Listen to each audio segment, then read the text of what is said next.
Let's do it live, gentlemen. It is the post-draft edition of the ES DraftCast. Tim Wood here alongside draft expert Tony Pauline, Luke Hubbard, and Daniel Rios. Gentlemen, it's in the rear view mirror. How y'all feeling today, Tony? How you feeling? I got too much time on my hands, to tell you the truth. I mean, usually, the days are filled with a lot of film watching, and then when the film watching's done, it's filled with a lot of phone calls. And I apologize in advance if my phone goes off. But a lot of extra time on my hands that I'm going to have to keep myself busy. Yeah, this was a culmination, and it was a crazy couple of nights for us in terms of the live streaming. Luke, how you doing today? Good. I woke up very tired because didn't get too much sleep the last few nights, obviously, with the draft being pretty late. But it was an entertaining weekend, and I'm not sad it's behind us because there's nothing really to look forward to, but I'm also glad it's behind us because it was a grind. Yes. Daniel, a lot of content up on EssentiallySports.com from the three of you. How you feeling today? Yeah, I'm kind of relieved it's over. Can kind of get like 2 weeks of breathing, but this 2027 class is going to be stacked, so I'm kind of excited to dive into that one in a couple weeks. It is not over. We have plenty to dissect here in our post-draft edition. Tony, a couple news updates to start. What are you hearing in terms of Jermod McCoy? Yeah, there was a lot of things I knew on Friday that I didn't want to reveal. I'll tell you, and I will explain why. As we talked about day 2 of the podcast, before it even started, that there was a good chance he was going to fall out of day 2, and that's exactly what happened. I'm told that, it's a situation where he may play this year or he may have to retire from football, Jermod McCoy. I knew this on Friday because of HIPAA rules and things like that. You got to be careful, although some other people have already beat me to the punch on that.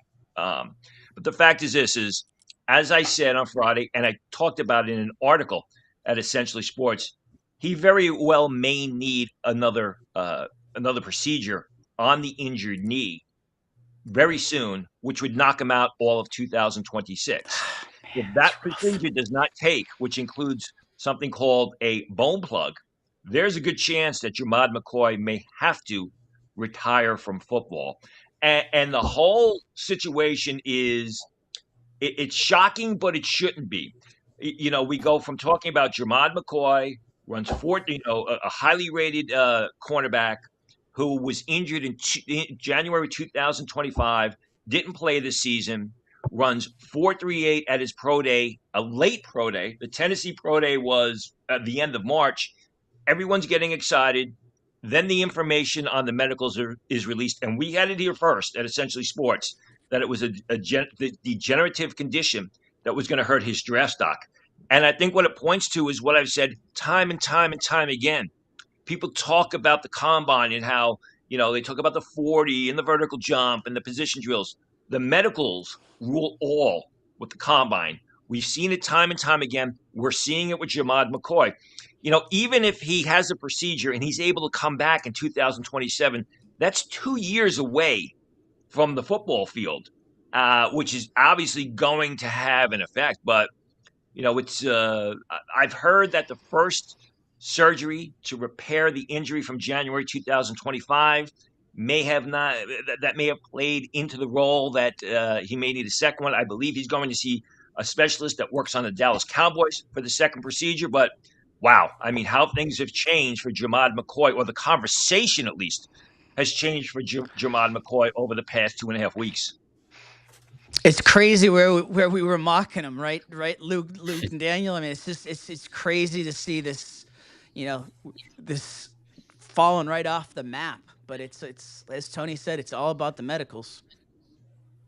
Yeah, I mean, it's awful for the kid because, he grinded his ass off for years trying to get to the NFL. And then, I mean, he still got drafted, which, at least he didn't fall out of the draft entirely. But if he has to retire before he can even play a snap, it would just be awful.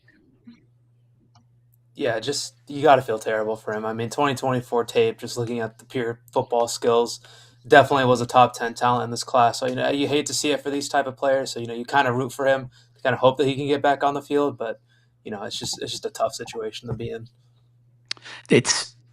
We had it first here. Tony had it first with Essentially Sports. Just keep checking out his updates for sure.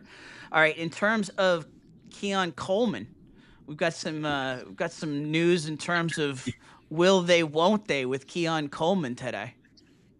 And the Bills have said, or the Bills general manager said, that they're going to hit the reset button on Keon Coleman, the receiver that was taken in the first round by the Bills just a few years ago, or top of the second round, I should say, first pick of the second round 2 years ago. That has been a bust. And I mean, that's been up and down. I mean, it's an insane story. Keon Coleman does not play up to expectations his first 2 years in the league. Not surprising to me, because he really wasn't that good of a receiver coming out of Florida State. He had size, had some quickness, but his hands and his receiving fundamentals were never that good. Then people may remember at the press conference when they hired the new head coach, Joe Brady, the owners up there blaming the old head coach, Sean McDermott, for picking Keon Coleman while the general manager's sitting there. So, the owner of the team dishes on the head coach that he just fired for the pick. And now they kind of reverse course and they say, well we're going to hit the reset button on him. It's just not a good way to do business. And the thing with the Buffalo Bills is, their window to win is shrinking. Yeah. You hope Keon Coleman, he still has 2 years left on that deal. I mean, it's a good thing that they're saying they're going to hit the reset button, because that's what he needs, but he also needs to turn it around real soon. I'm just, there were so many missed meetings, missed flight. There were so many off-field sort of things with him. But I'm also curious, Tony, just in terms of Brady was there. Brady couldn't get him motivated. What's to say Brady's going to have any better luck or the new OC getting him motivated now? Yeah, I mean, none. You have to wonder. I mean, it's got to come from within, and Coleman's got to realize it's now or never for his NFL career if he wants one. I mean, there's times where for my Patriots where they've cut bait on the wide receivers specifically way too soon. I think of Thornton specifically. I mean, some of them they were right. Some of them aren't even in the league anymore. But Luke, are you gonna take a flyer, or Dan, you gonna take a flyer on Keon Coleman as a sleeper in your draft at this point? Probably not, especially with DJ Moore heading over there. I mean, he's given us no reason to bet on him in the past. And again, it's a new coach, but it's also the same coach that's been there. So I don't know how he magically unlocks anything new for him. Yeah, maybe if it was a new coaching staff or a new general manager, but it's essentially the same thing. They just drafted Skylar Bell. I just don't see a world where anyone would take a chance on him in fantasy, but just in general, I just don't know why you don't cut ties with him. I think a new change of scenery is really what is the last option here. Absolutely. Meet the new boss, same as the old boss, right? Isn't that? Yeah, it's crazy. A famous song. It is just crazy. All right. Well, listen. I mean, the upside is huge. So and given the wide receiver room, he's still in the mix talent-wise, that's for sure. So I guess we shall see.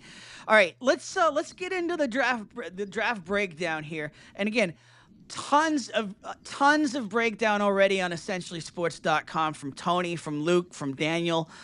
All of the post-draft coverage you could want, and more to come this week for sure. But let's get into it, Tony. We start with the best overall team draft in your eyes.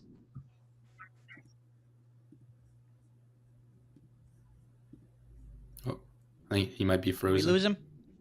Oh, I think we lost him. All right. Or he's reading a very important text message. Yeah. No, it looks like he's gone. Let's go to you, Luke. Let's start with you. And I'm going with the Cleveland Browns. You're going with the Cleveland Browns. Yeah. All right. Best overall team draft. Take us through it. Yeah. I mean, it's a very popular selection among all the fans. I mean, you look at those first 4 picks, and they got 4 guys that are arguably top 30 talents in this draft. Spencer Fano fits their left tackle need, but he can also move inside if they need him to.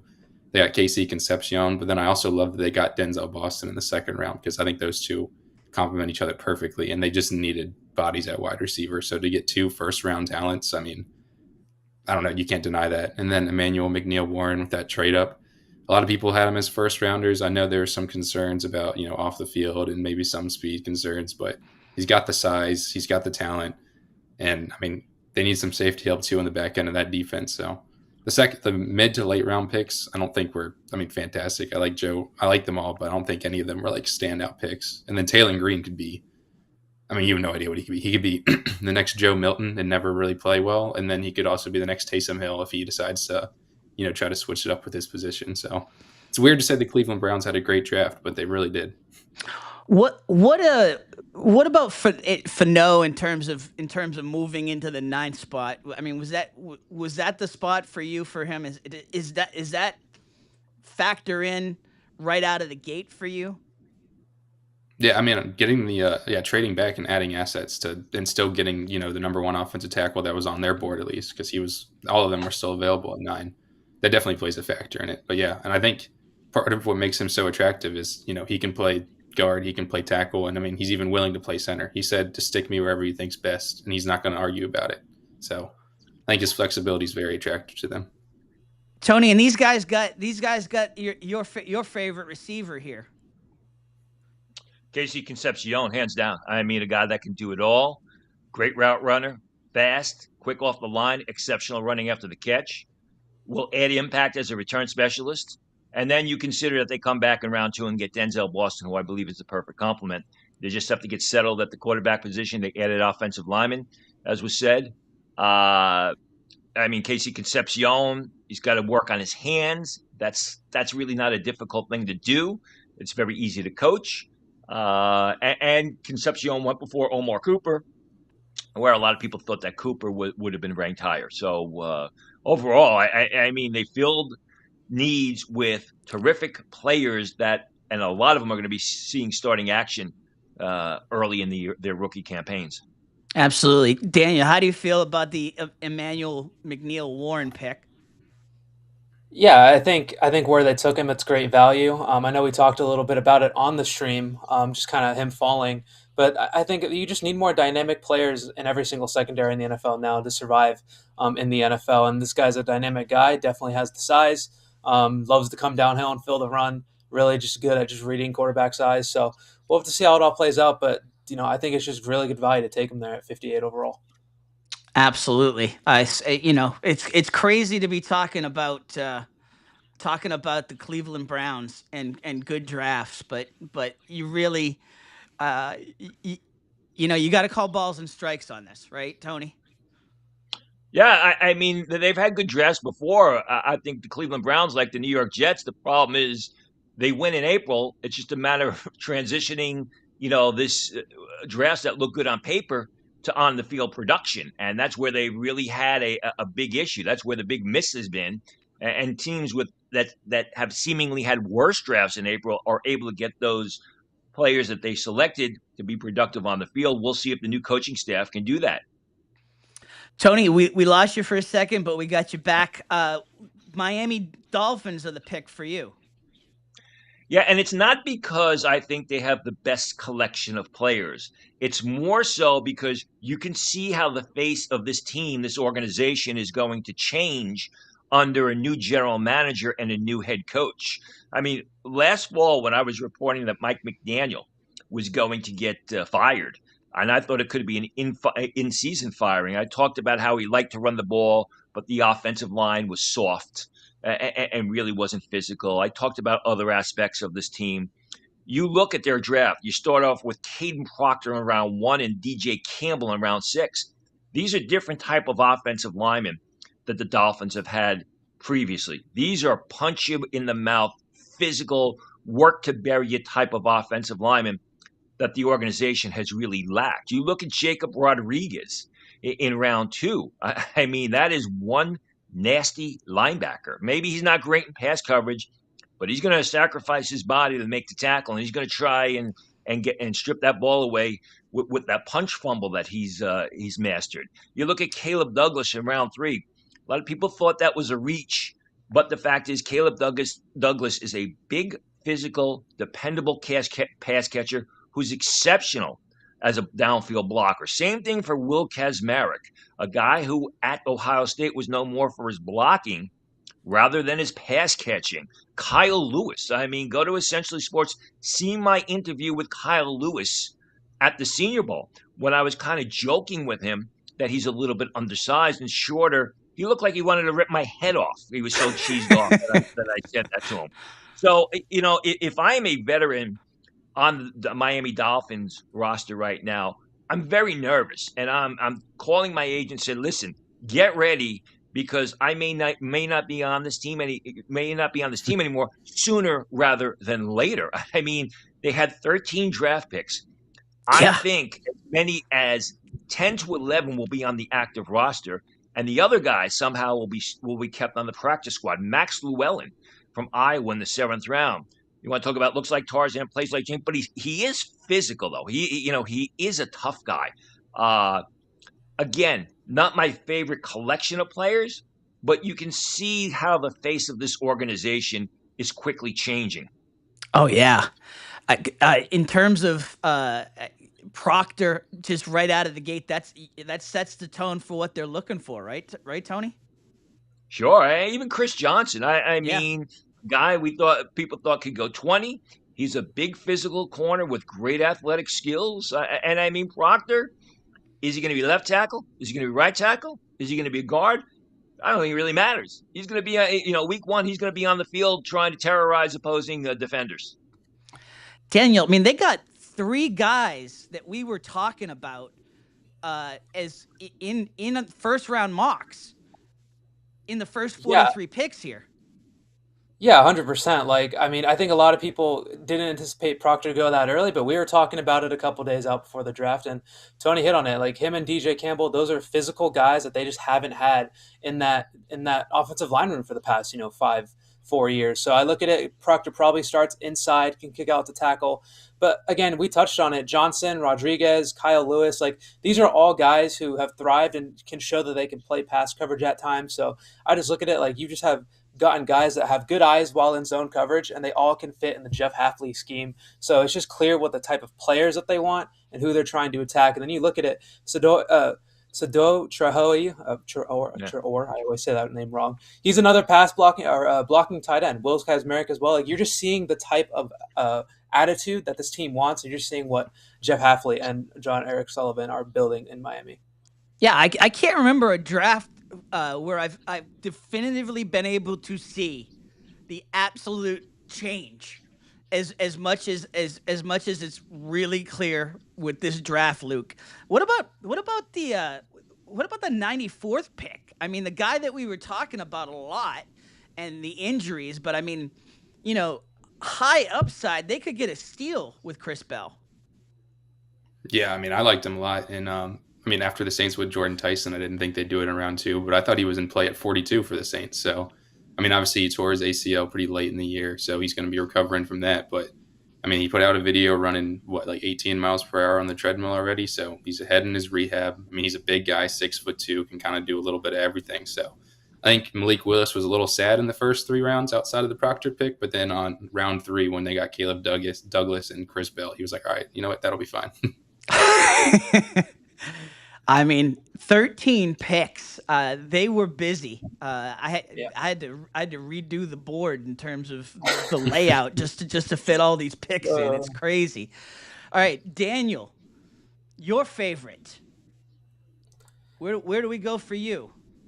Yeah, Tampa Bay Buccaneers for me, I think, had a really good draft. You just look at it to be able to, I know the whole Ruben Bain conversation has gone on long enough. I'm a believer that it can work. And I think you just get good scheme fits throughout the defensive picks that they got. You got Ruben Bain, Josiah Trotter, Keontae Scott, and you look at it, Todd Bowles is a very aggressive defensive coach. He's going to call a lot of blitzes, and all those guys can blitz. They all can come downhill. They all can loop. So I think they're all tremendous scheme fits. You trade down in the 3rd round, you're able to get Ted Hurst, kind of bigger receiver from Georgia State. He's a guy that can come in and replace that body type that they lost in Mike Evans. Will he be Mike Evans? Probably not, but I mean, you just kind of look at it. You have that body type in the room.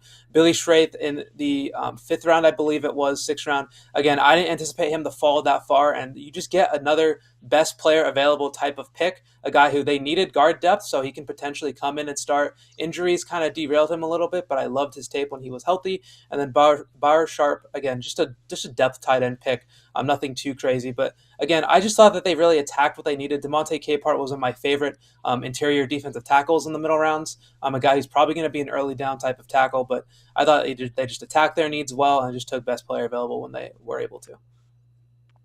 Tony, you were pretty high on Hurst, right? Yeah. I mean, I thought the Eagles could take him late in round 2 as part of the projected or presumed trade for A.J. Brown. They went with Mekhi Lemons, so they really didn't need him. Again, you get back to Billy Schraith going later rather than sooner. I think there's a lesson to be learned there because Schraith did absolutely no pre-draft testing. There were no injuries that were talked about at the combine. There was no medical exclusion. And when you're a big, powerful guy, teams want to see if you have any athleticism. So I think that was a self-inflicted wound by Schraith. I even tried to call him to speak with him about it, and he wouldn't answer my calls.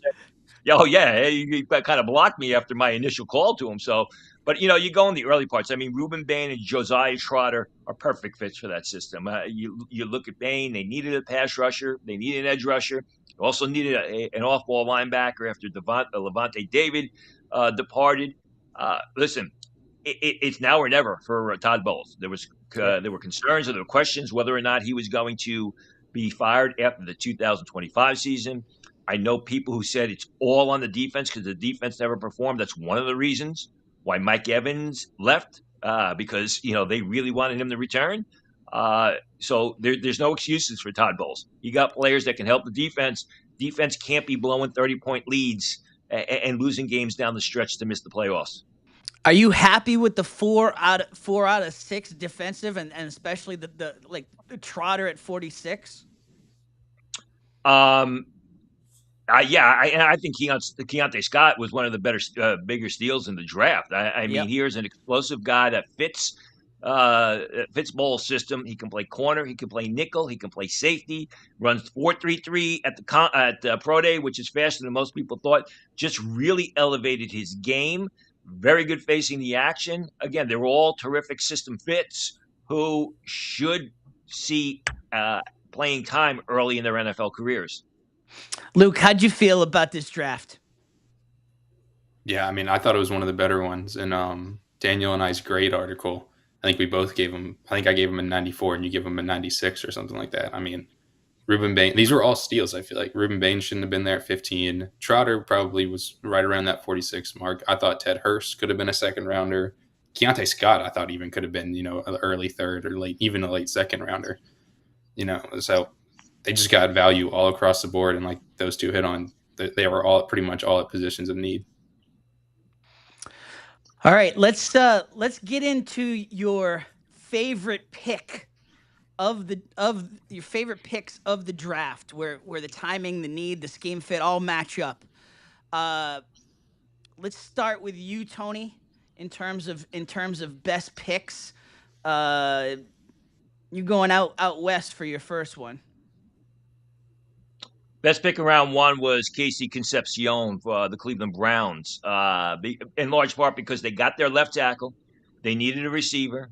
I think they filled the receiver spot with a guy that can basically double up as a return specialist. Granted, maybe it's a sentimental favorite, but I love Casey Concepcion as a receiver. All the garbage that he had to go through after the combine because of the speech impediment, I'm rooting very hard for him. But again, I thought it was a system fit. I had it in my mock draft. I had them taking Fano at 9 after the trade down and Concepcion at 24. As far as the worst pick in the first round, Caleb Banks.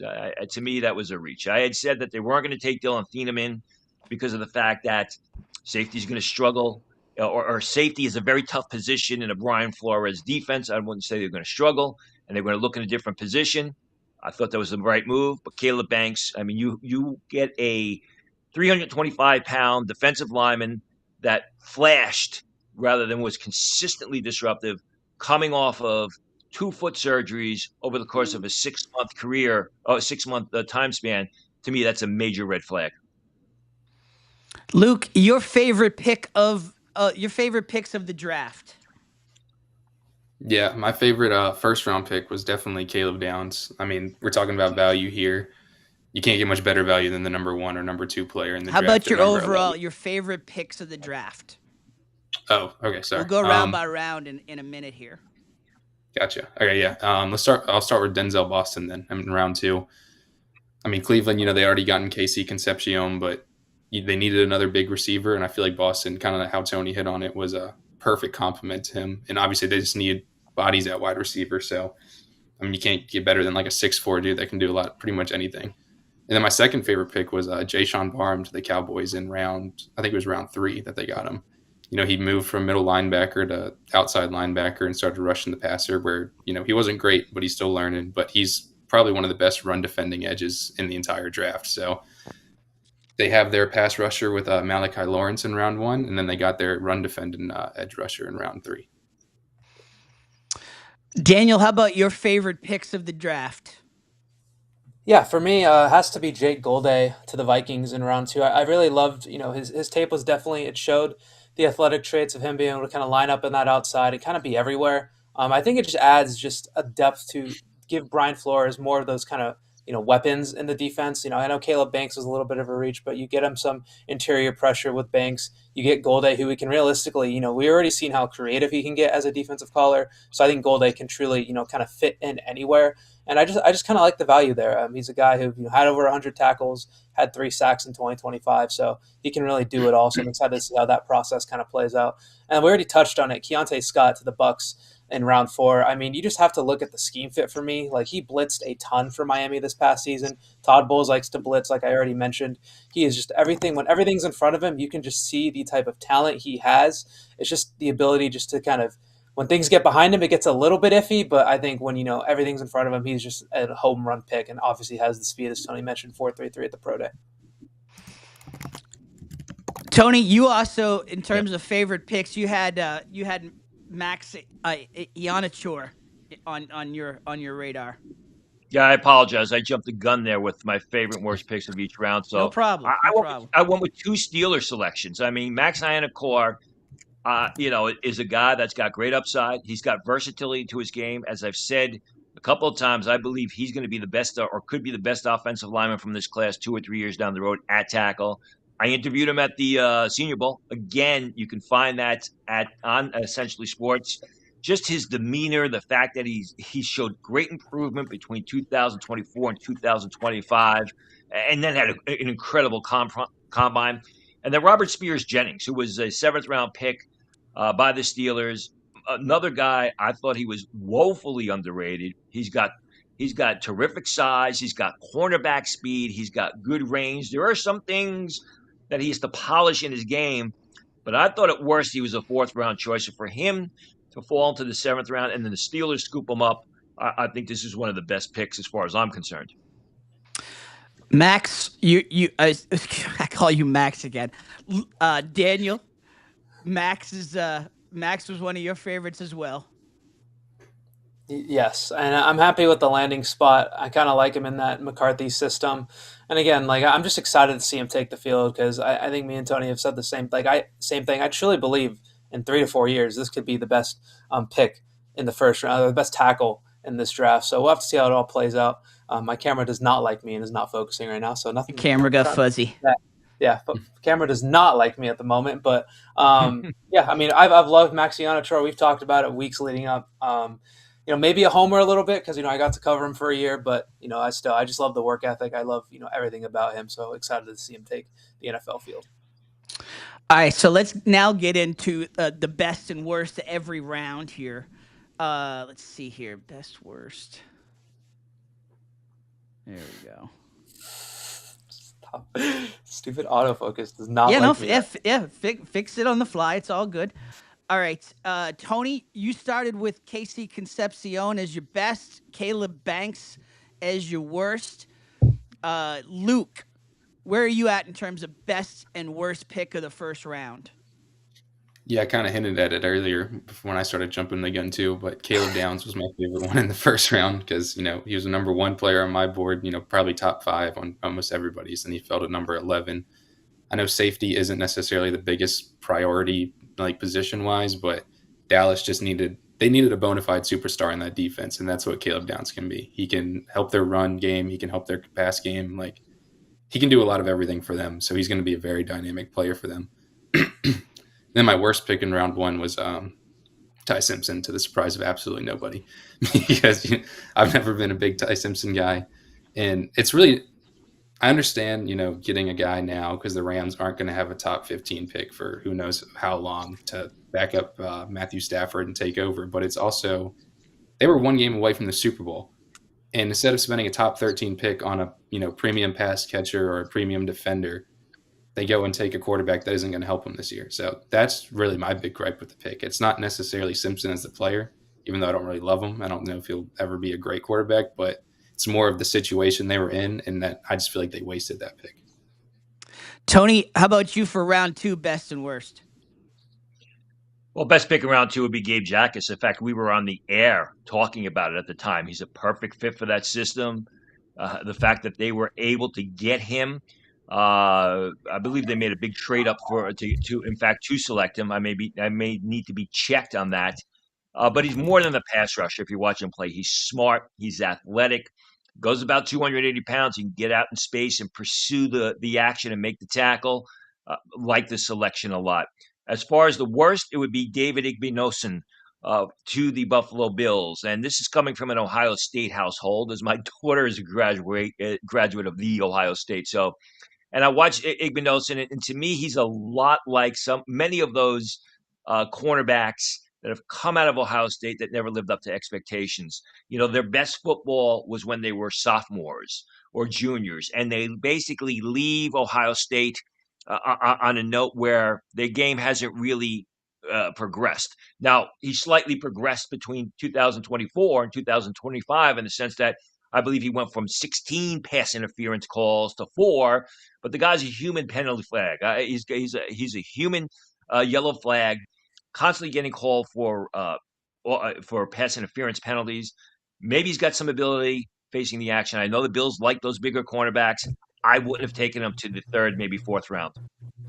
You were right. Patriots traded up from 63 to 55, ended up giving away 131 and 202 to get there.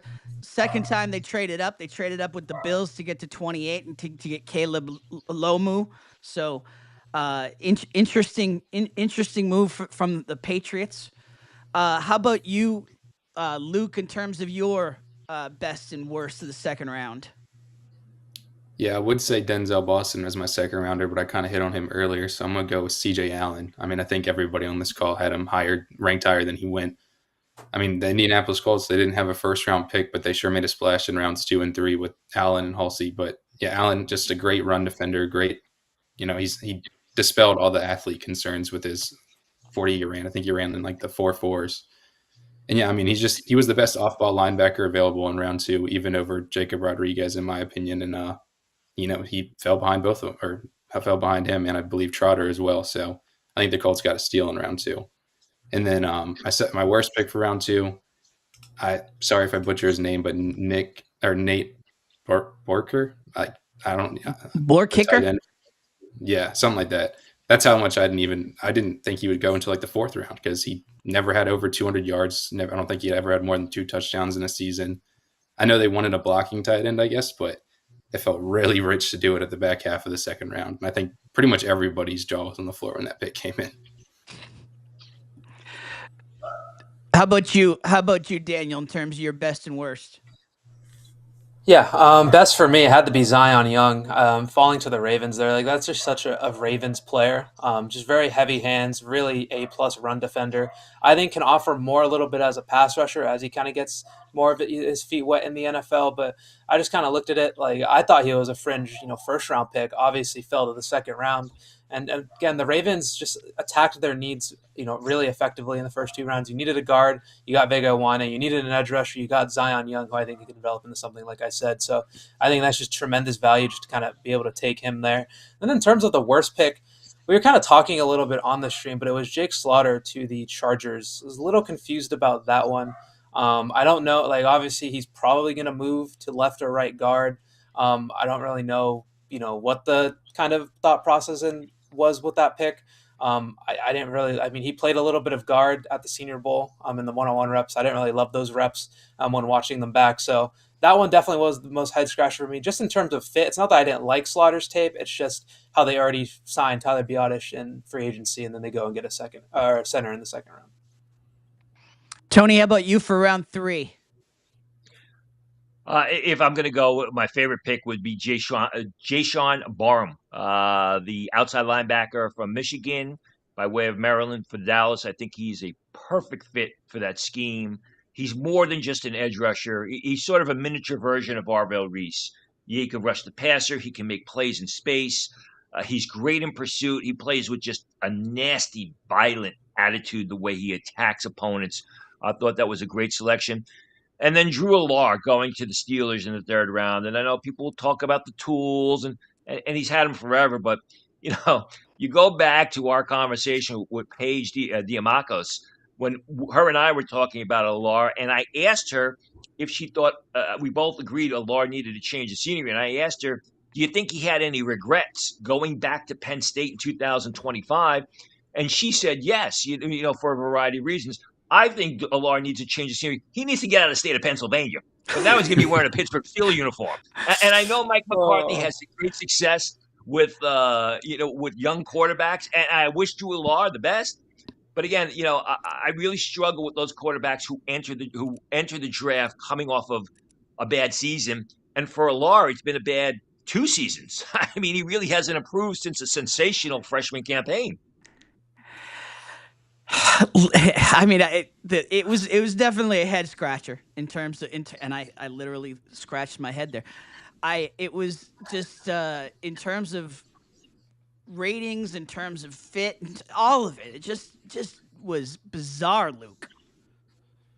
Oh yeah, I mean, Drew Allar, I can see what teams like in him. I mean, he's got the tools, he's got the prototypical size of an NFL quarterback, but like Tony said, he just never pieced it together. Like over the last, he had a great freshman year, and in the last 2 years, it just has not been great. What's your best and worst of the 3rd? Oh yeah, and then I kind of hinted at it earlier too, but AJ Halsey was my best. I mean, it might be a little bit of LSU bias, but he was my 3rd rated safety in this class. He's not the biggest athlete. He's not the fastest guy, but his instincts, just watching him play, I thought were tremendous. He has 8 picks in the last 2 years, I think, without being super fast guy. He just sees the ball and he goes, gets it. And then in the run game, he can come downhill, and he's not afraid to get dirty in the run game either. So I think he's a great all around safety, and he's really going to help that Colts defense out. And then my worst pick, I hate to keep hating on the quarterbacks, but it had to be Carson Beck at the first pick of the 3rd round, I think it was. I mean, I don't think it's necessarily a horrible pick because the Cardinals need a quarterback, but to do it with the first pick in the 3rd round when there were still a lot of great players there, like, Halsey or Barham, anybody that would have helped that roster out more than a backup quarterback who might not start more than, who knows, a handful of games for them in his career. I just don't see the vision there. Tony, how'd you feel about Beck there? Yeah, I thought it was a reach. I thought the earliest he should have gone is the 4th round. I mean, Beck is sort of Drew Allar, a miniature Drew Allar. He didn't play as bad as Drew Allar has the past 2 seasons, but you go back to 2024, he was consistently putting that Georgia team in holes with multiple turnovers earlier in the game. He was good in spurts at Miami. He played well in the playoffs. Give him credit for that. But even that first playoff game against Texas A&M, when Miami needed a big drive, they gave the ball. They gave the ball to the big running back Fletcher, and they took the ball out of Carson Beck's hands. I mean, it's an early 3rd round pick. They need a quarterback. I wouldn't have taken him to until day 3.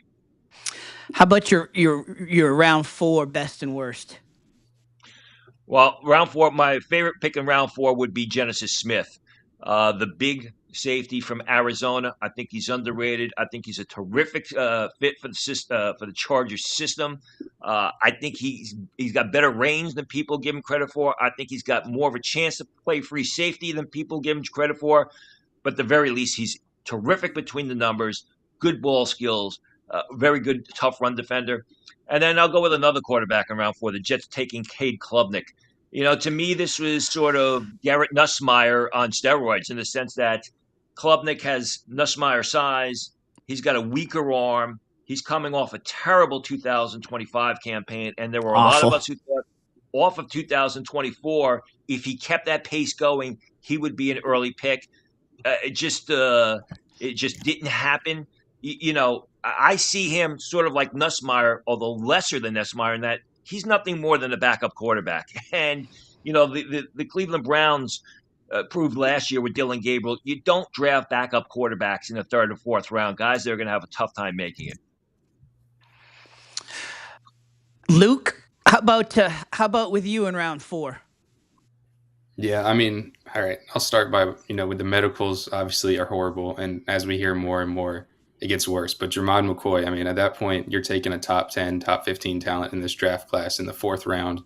And the Raiders they frankly just need guys that are talented. Like, they could afford to take a shot on him, especially because they made a slew of signings in free agency. They had a lot of picks. And it's just hard to sit there in round 4 and be like, see that guy on the board and not take him. So again, the Raiders just need talent, especially on the defensive side of the ball. And if by some miracle, he plays even 4 years, if he only plays 4 years for them and he's a great corner, it's worth the pick at round 4. And then my worst pick, I went back and forth with a few, but I just switched it to LT Overton because I just don't see the upside there. They took their 2 edge rushers. I know he could move inside. He doesn't need to be the most athletic guy in the world, but he was a 5-star coming out of high school, didn't really produce that much in college, and he's just not an athletic guy. So I just don't see the upside that some of these other 4th round picks had. Daniel, how about you in terms of best and worst of the 4th? Yeah, for me, my best had to be Elijah Surratt falling there to the Ravens. Like it's just such like a Ravens draft. Like they just kind of sit and just take, the best players available time and time again. You kind of look at it, Surratt's, very smart route runner. He's not going to beat you with speed, not going to beat you with the size. But again, you just see how smart he is as a receiver, knows how to settle in zones. We saw how elite him and Mendoza were at the back shoulder throws this entire past year for Indiana. So again, I wasn't the highest on Surratt, but getting him in the 4th round definitely I thought was a steal. And then kind of looking at the worst pick for me, it had to be Caden Wetjen, the receiver out of Iowa. He's kind of more of like a special teamer. Punt returns, kick returns. Funny like draft story with him. He was at the golf course when he was getting drafted. Like he'd even anticipate going in the 4th round. So it was kind of funny that the Steelers ended up taking him because he literally had no thought that he even go that early. So I thought that was a little bit of a reach, but I see the special teams upside with him. I just thought Steelers reached a little bit there. Tony, how about best and worst of the 5th? I like Nick Singleton. For the Titans took the running back from Penn State in the 5th round. The guy's got great upside. It didn't happen in 2025 for him like it didn't happen for a lot of the Penn State players.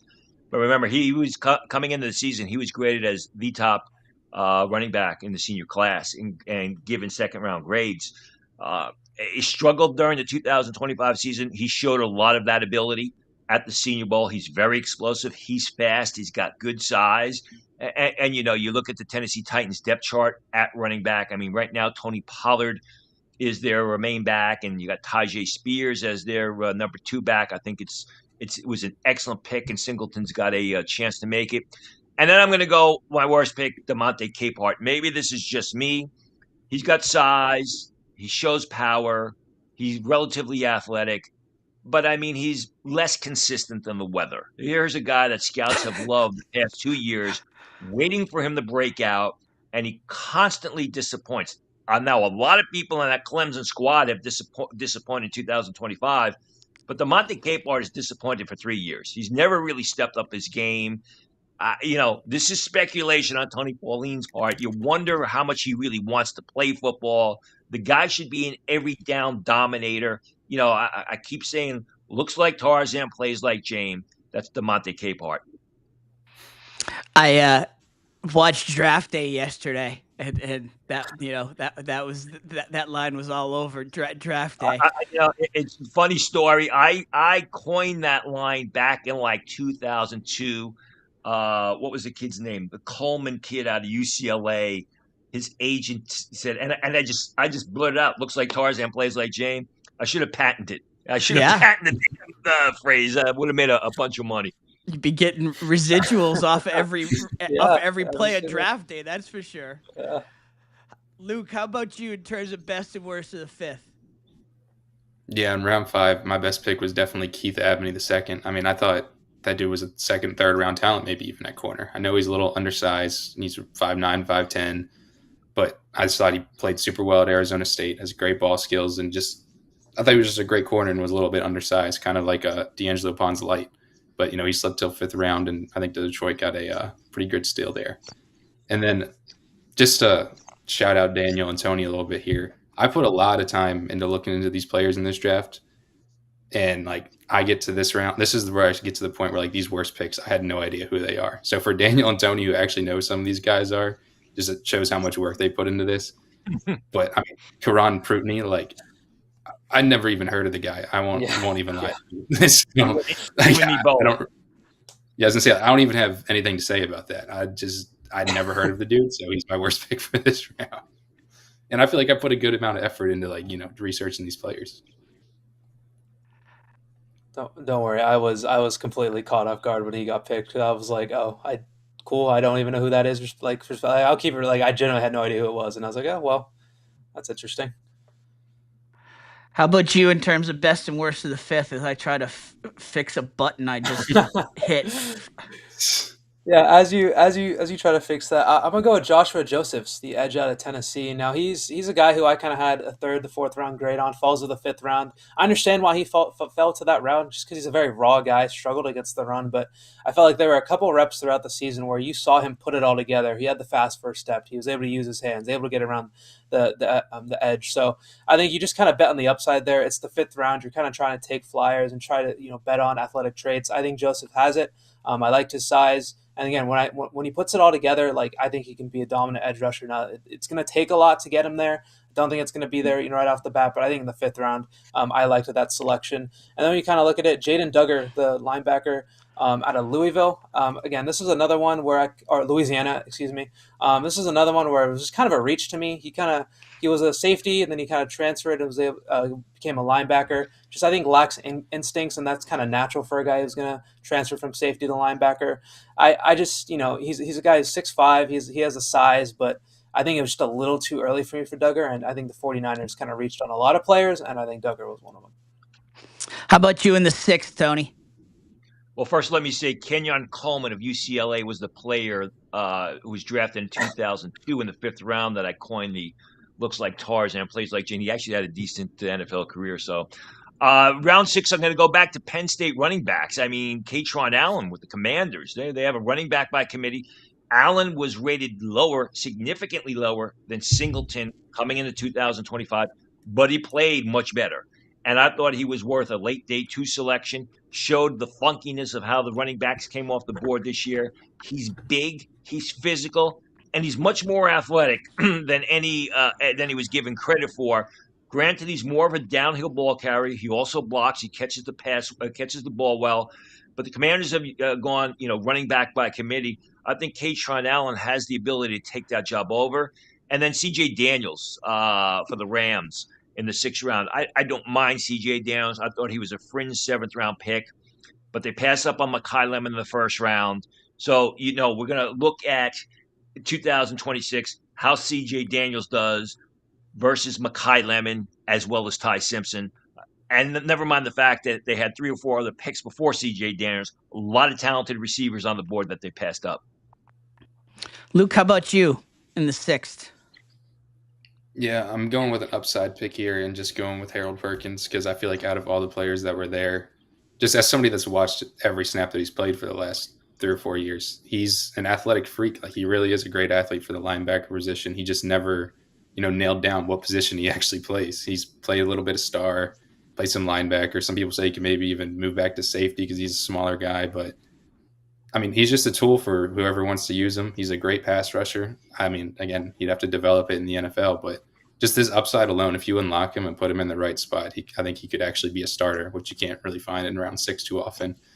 And then, back to my worst pick, Ontario Thompson, I just wasn't familiar with who he was. he was a defensive tackle for Washington who plays late at night a lot of the time. You know, like I'm a college football fan, but I wasn't even aware he was in this draft class. Again, shout out to Tony and Daniel for knowing all these guys as well as they do, because again, I put a lot of time into it, and a lot of them I was just like, I have no idea who that dude is. You get into the 6th and the 7th, and it's a next tier of film study, isn't it, Daniel and Tony? Yeah. Or you got to figure out whether you're going to put them on their board or not. I mean, a lot of these guys, except for one I'll talk about later, I knew about, but I didn't think they were worth putting on the board. And the board, Essentially Sports, had 510 players. So we'll see how it pans out. Daniel, how about your best and worst of the 6th? Yeah, just for Tony definitely has more players greater than me, but like I get to like the round, like the day 3 guys, and I'm just like, some of them I'm just like, why am I even watching this guy? Like, he's not going to get drafted. And then some people end up getting drafted on day 2, and you're just like, oh well, I guess the NFL liked him more than me. So, in terms of round 6, Damon Claiborne was one of my favorites. Wake Forest running back, kind of a change of pace back, has a lot of good burst. I'm pretty sure it was against Georgia Tech. Like, he had a couple touchdowns where he just was able to get to the edge and he just outran everybody. I love that ability for, the Kevin O'Connell offense. You have Aaron Jones, you have, some older backs there. So let's get a guy with more speed. I thought that was a good pick there in round 6. Obviously has some fumble issues, but I think just, if taking a flyer to change a pace back in round 6 isn't bad. Then Taylon Green to the Browns is probably going to be my worst pick. Again, like, this is a Browns quarterback room that it is crowded now. You have Watson, have Shador, have Dylan Gabriel, have Taylon Green now, who has the measurables 6'5", 4'3", 40, 43 and a half inch vertical. Like, he has it all. He has the athletic traits. I'm surprised he doesn't want to move positions, because I think, it could benefit him, but he's been adamant that he wants to stay as a quarterback. And I know Todd Monken probably wanted a quarterback that he can kind of develop on his own. I just think it's just too much to ask for Taylon Green to be, a worthy starting quarterback in the NFL, because there's just so many of just watching his tape. He's very inconsistent as a thrower. So I was just a little bit confused with the Browns taking quarterback the 2nd year in a row. Daniel, you're going in and out of blurriness, but welcome back. Welcome back to the light. Tony, 7th round, as we wrap up the best and worst. I think the best pick, some of these other guys had selected players that I was going to choose. I was a little bit slow to the gun.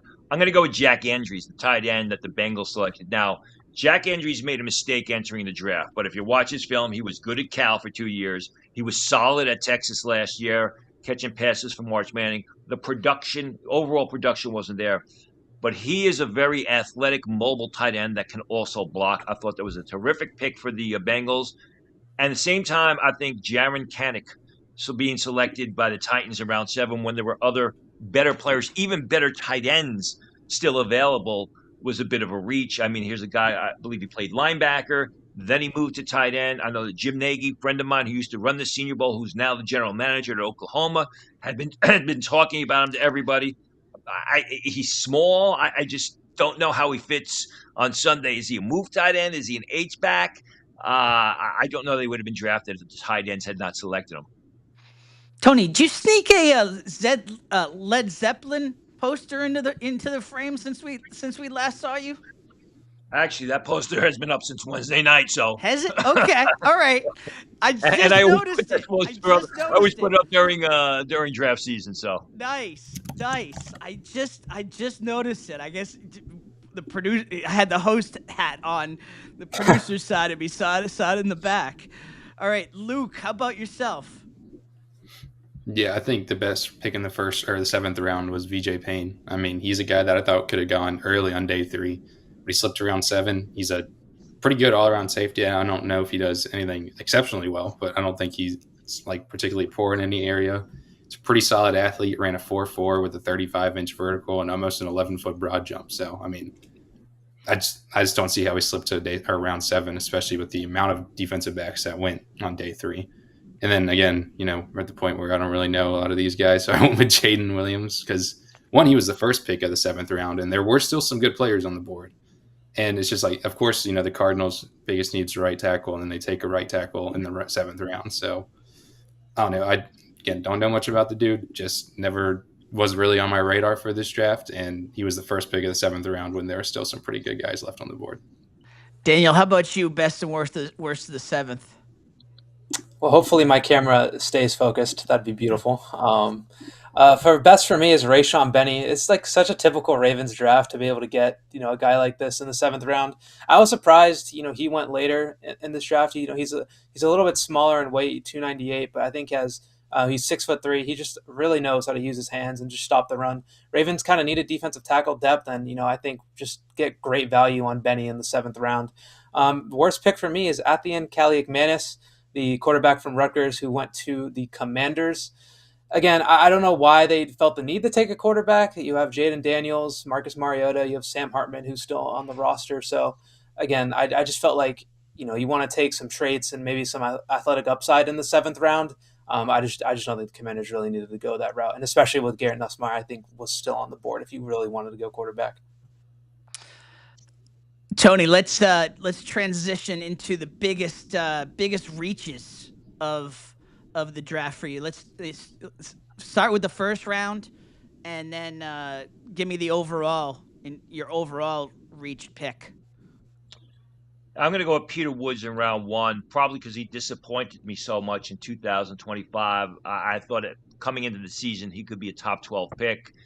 I mean, the Chiefs needed receivers. They could need help on the offensive line. There were a lot of good receivers available. Still some offensive linemen, even still some edge rushers after taking Mansour Delane. You take Peter Woods, you don't know what you're getting from him. Peter Woods was advertised as this athletic defensive tackle, didn't test well. It's not really big. I thought that the Chiefs probably could have made another move down out of the 1st round, collect some extra draft capital, and then select him. And then my other pick, my other reach, I thought was Quintavious Hutchins, who the Patriots took in the last round. I never understood the love for Hutchins. I mean, he was at the Senior Bowl, he was at the Combine. He didn't have great production. I mean, the kids from the MAC, the Central Michigan kid and Tucker from Western Michigan had much better production. He has linebacker size. He has defensive end speed. He ran in the mid 4.7s at Pro Day. He played at 244 pounds. I just never understood the love for Hutchins in the scouting community. Yeah, and I certainly didn't love him for my team here.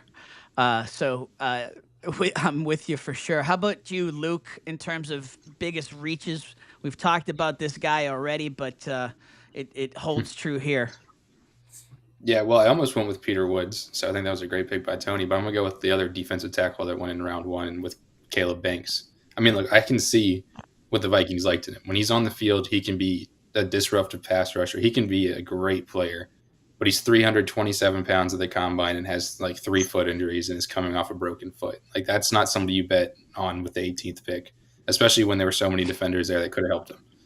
Like, I don't necessarily see it with him being a 1st rounder. I would have liked it in the 2nd round, maybe even the 3rd round if you could get him. That would have been great betting on upside there. But again, he's a 1st round talent, but probably not a 1st round bet based on his health history.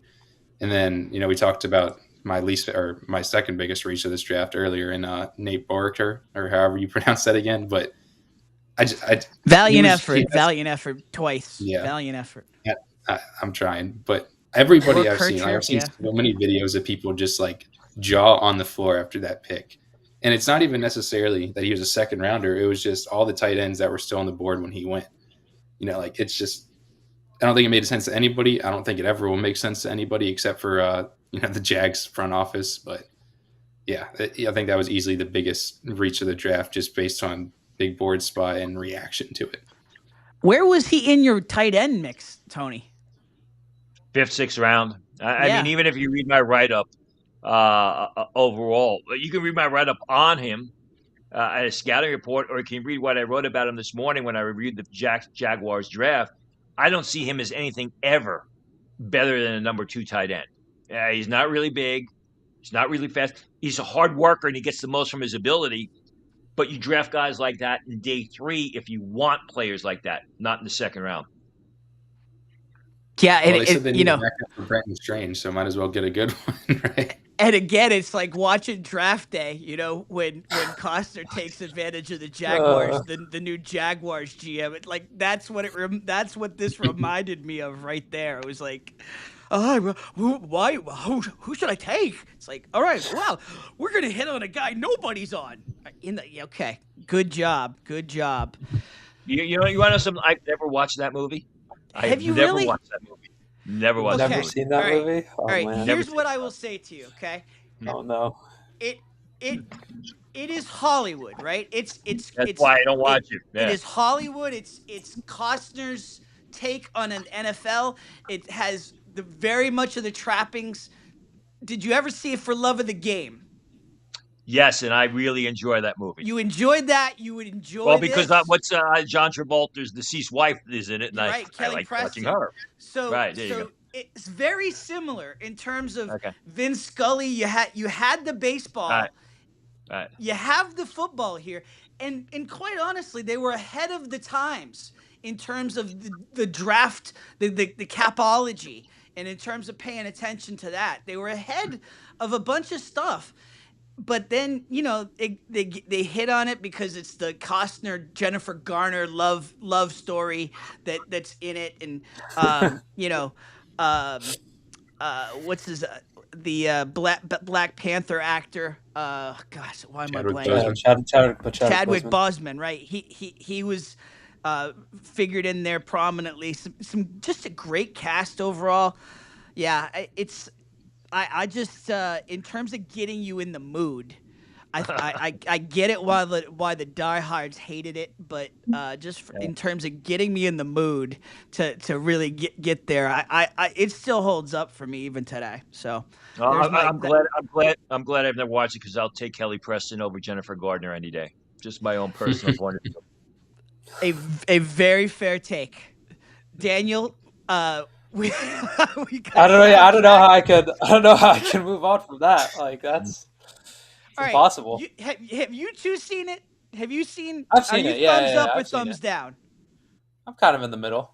It's okay. Like I get to like the end of it, and like just my brain, just the way it works, like it's just like, oh my god, that's so unrealistic. So like I always hate like how like the whole draft sequence goes because it's like that'll never happen. But like yeah, I mean it's like a fine movie. I understand why people like it.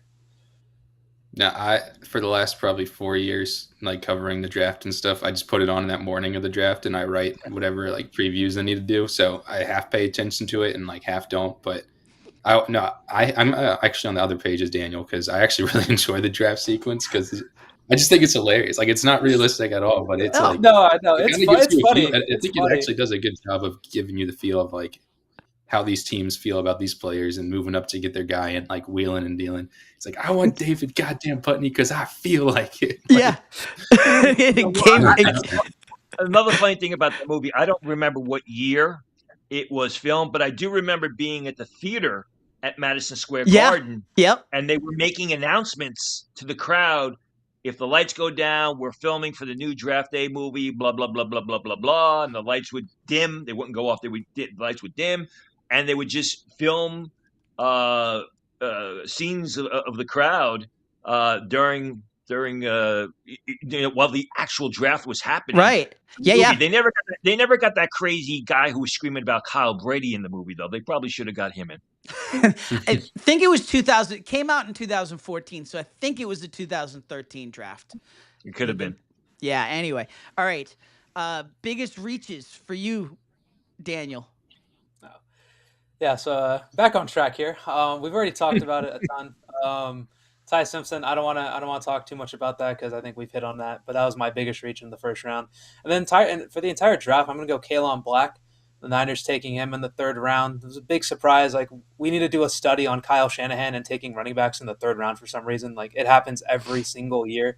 I don't know what his fascination is with it, but I thought Black was as a day 3 guy. I think especially taking him over guys like Singleton and Allen from Penn State. Like I thought I had higher grades on those two. So I think it was just a little bit of a surprise to me. And that for me was my biggest reach overall. Luke, you're changing the doc as we're talking. That's bold of you. Yeah. I realized I talked about Caleb Downs earlier, so I needed to change it so I didn't just hit on the same point again. Luckily, I have some of these graphics, but. Oh, sorry. Yeah. Well, would you rather we talk about Caleb Downs for a second time or talk about somebody else? A great point for sure. All right, guys. I just it's like you got this fatigue in talking about Francisco Mendoza. but tell me, let's just talk about value in 26. Let's talk about where we see the guy and the impact that he could make. I'm gonna and I gotta say, I enjoyed the conversation on NFL Network. It was very first take. It was like 7th round. They had this conversation. And I think it was like the question was, when he starts, more starts or higher draft pick. And Charles Davis and Daniel Jeremiah just went at each other. So I figured that would be a good way for us to get in here.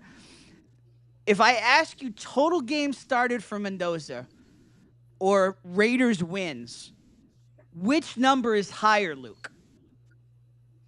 I'm going to go with Raiders wins just because I think there's a chance it's Mendoza games started, but I actually kind of like what the Raiders have done this offseason, bringing in players and then what they did in the draft. So I think their floor is definitely a lot higher than 3 wins like it was last year.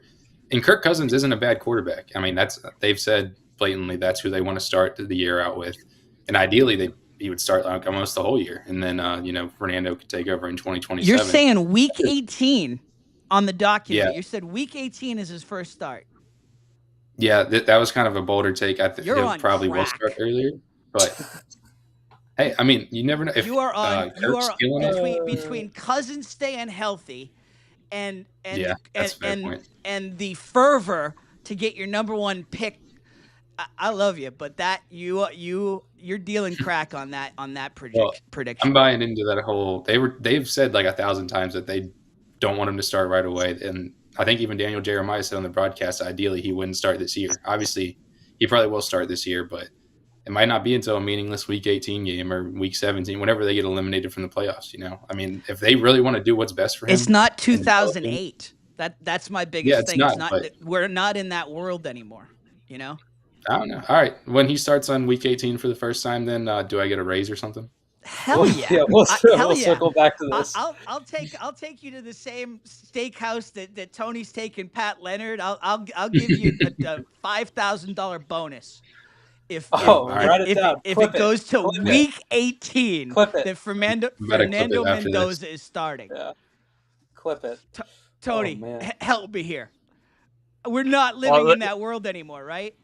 Yeah, well, just be advised, Luke. If 17 weeks pass and Mendoza doesn't start, and they announce he's going to start on Week 18, you're going to get fired immediately. So, listen,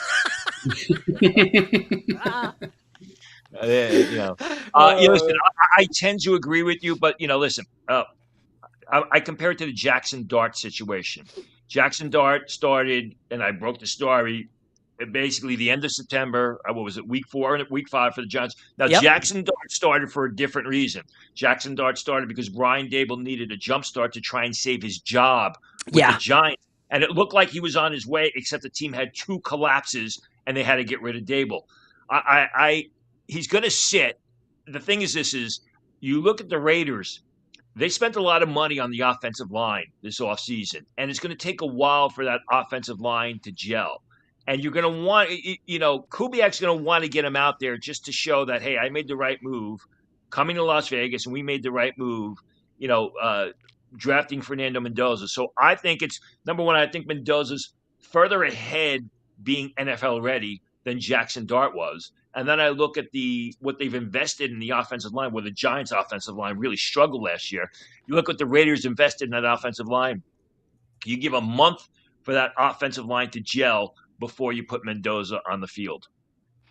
Yeah, and so you're at 13 starts total. Is that correct? Accurate. I think first week of October, Mendoza is going to be inserted into the lineup. Yep, and that's pretty much where I'm at. Cousins is going to start, but I mean, even when the Patriots were just absolutely like maniacally set on Drake May sitting and playing Jacoby Brissett, it lasted 4 weeks until the fan cry was just too much. And I just think you're going to, even with Tom Brady in the building, I just think so. How many wins? How many wins do you have the Raiders at this moment? Myself, Yep. I mean, maybe I think they'll surprise, but they'll win 6 or 7 games. I don't think they were as bad to begin with as a number one pick. That's why I feel like they may even, like you said, they may get on a run at the end of the season to get near 500. Daniel, where are you at in terms of? Well, let me just say this. Yeah. That improved offensive line is going to help Ashton Genty, who was disappointing Yeah. last year. Brock Bowers, hopefully he's back to full health. Now he'll have good quarterbacks throwing him the ball. Yeah. And they made some investments on defense. So, I don't think they're going to be a, Commanders as we saw 2 years ago. Prototypical first number one pick team. Yeah. But I think they're going to be significantly better. Absolutely. How about you, Daniel? Where do you stand on the topic? Well, as the Raider fan here, I want to just touch on what Luke said. This team always wins the offseason, quote unquote, wins the offseason. And then every single year they come into the season and it's just a dumpster fire as we get the season going. So as much as I love what they've done this offseason, I just still think there's a little bit of skepticism with me. I love how they've reshaped the secondary. The defense just looks night and day compared to what it was entering week 1 last year. It's just I'm still not fully sold on them making a big jump. And I do think Cousins is going to come out and start, but I think Mendoza's a lot further along than a lot of people have anticipated. He's been working with Brian Grease to kind of learn being that under center type of quarterback. It kind of just reminds me of the Joe Burrow situation where we all kind of knew he was going to be the first pick, so we got a head start on the playbook he was going to eventually run in the NFL. So I think Mendoza's a lot further along than people think in terms of just running the under center and running an NFL offense. But I think they're still going to play patient with him. I have Mendoza game started. I think there'll be more, but I think he starts around week 10, and that's kind of the basis I have. I just don't see a world where they sit him half the season because Kirk Cousins, one of his best seasons was with Clint Kubiak in Minnesota. He knows how to run the offense. The only thing that I think he would start ahead of it is just health. If Cousins goes down, because I think you have to play it slow with him. And I think you've built this offensive line, you've built this structure, you've built everything perfectly, as perfect as you can. And like Raider fans, like they're not the stupidest people in the world. Like they understand there's no reason to rush him out. So like I feel like unless Cousins is being, Russell Wilson bad last year or something where it's just unwatchable, like they're going to be patient and they're going to understand that it's better to have Mendoza sit. I mean, I can at least live with week 10. I think that's an extreme reach, but I mean, I'm just telling you right now, Luke, if it gets, I mean, you need the absolute best case scenario. You need Kirk Cousins to look like prime Tom Brady. You need everybody healthy. You need a 13-2 start. Like you just need so many things. Even if they're around 500 by November, like I don't think there's a rush to get them on the field. Yeah, and another thing I was saying, this entire front office has spent this entire offseason to get this team into a state to have a rookie quarterback enter it. You upgrade the offensive line. You go get a defense that can actually hold its ground, because when this defense, when he eventually starts, they're all under contract during his rookie contract. So they've spent this insane amount of money on the defensive end. You're talking football smart. I do not begrudge you that one iota. You're talking football smart. I'm just factoring in every other factor here. The business of it, the $1 billion business of it, and the commodity and the selling of the Mendoza jerseys. I'm just factoring in every other factor. I wouldn't be shocked, quite honestly, if Cousins looks used up in training camp and Mendoza starts week 1. I think that's more likely than them holding him out till week 18. Yeah. Well, I think that's 2 points. Yeah. Oh. What'd you say? My 2 points are, 1, I think there's a chance I think he probably does start earlier than week 18, but we're trying to be a little different and have different opinions. So I think, again, absolutely. With Patrick Mahomes, he was the last one that did that, where he didn't start till week 18, and now look at him. I know it was a different situation in Kansas City. They were a much better team. But I mean, look how it turned out for him. He got a whole system behind a veteran like Alex Smith, Kirk Cousins, and look how well it turned out for them. It's I know, fantastic. Again, Yeah, it did. but It's just, we're in a different world. That's tell you what, I'm my going to hit up only Fernando, point. and since he's such a good guy, he'll help me get that $5,000 bonus, and he'll tell him Man, not to start. Fernando, my guy, he's I'm got telling you. you what, you have the tape. I might we're going live, and I might destroy the tape after this, but it will live. It will Don't worry, live. it's already clipped. It's already clipped. It's already clipped. It's already clipped. All right, let's talk about the other quarterback here. We've hit on it, but I want to put a bow on it.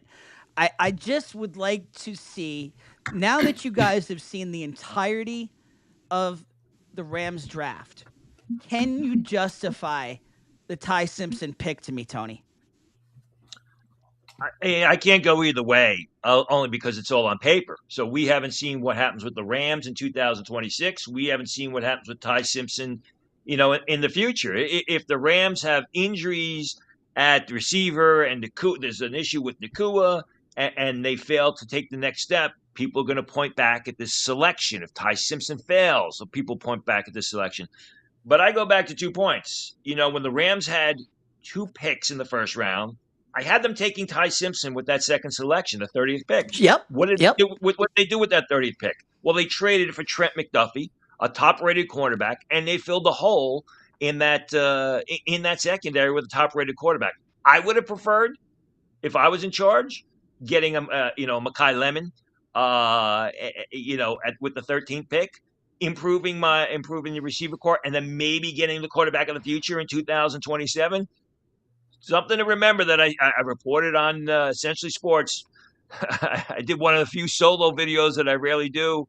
The warden of league is Les Snead, the general manager of the Los Angeles Rams, has very close ties. Yeah. Ties to his family, to the father. I don't know. I haven't checked to see if other people are reporting it. Yep. But that's something to keep an eye on moving forward. And I think that's one of the reasons why Sean McVay was so cheesed off with those post-draft press conferences. Yeah, that started to sneak out right after the McVay press conference, and that's why I just it could likely cost Snead his job if that really doesn't pan out, considering that they're supposedly Super Bowl ready. You would think, but again, I mean, a lot has to be played out. Absolutely, Luke. Where do you stand on this? Seeing the entirety of their draft now. I mean, basically, they didn't have too many premium picks, and I think they came out of there with one guy that'll probably help them in 2026 when they could have had 2 guys that would really help them this year. And again, I mean, I hit on it earlier, but when you're 1 game away from the Super Bowl, I know they made the additions they think they needed to in free agency and through trades at cornerback, but it's like, you have an embarrassment of riches, might as well just get a little bit richer with that 13th pick and take, a Mekhi Lemon or somebody on defense, literally anybody, like a tackle even, to help them out. But no, they went with the dude that won't help them in 2026. And it's like, I know you want to balance preparing for the future and preparing for now, but Super Bowl windows don't open up that often. And the fact that they're like within their second one within, what was it, five years ago they won it? Yep. And Matthew Stafford is not getting younger. Like I know he probably has 2 years left.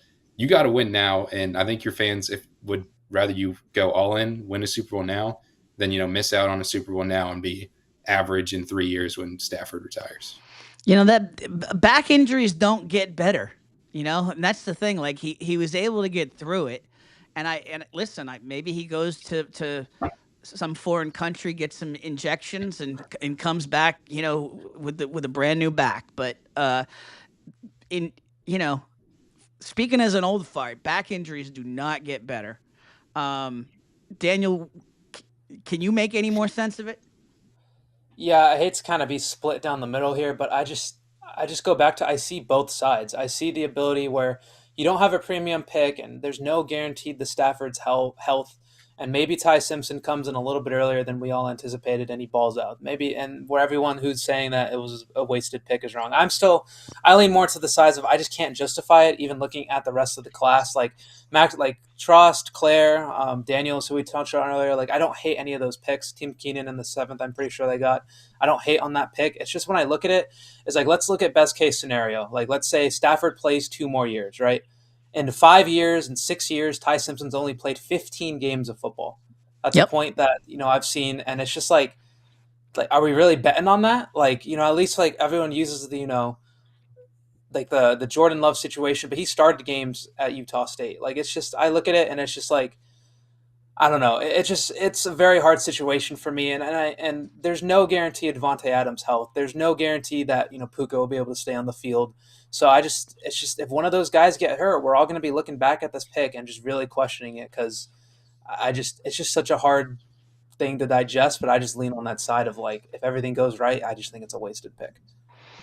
Coach's son, listen, I heard everything I needed to hear in all the Sirius XM NFL radio interviews, and I just number 13 even on a weak draft. And it's weird, Tony, because like you said, this is technically what you said in terms of if they hadn't made that trade. They got their need up front with McDuffie, and then they get Simpson.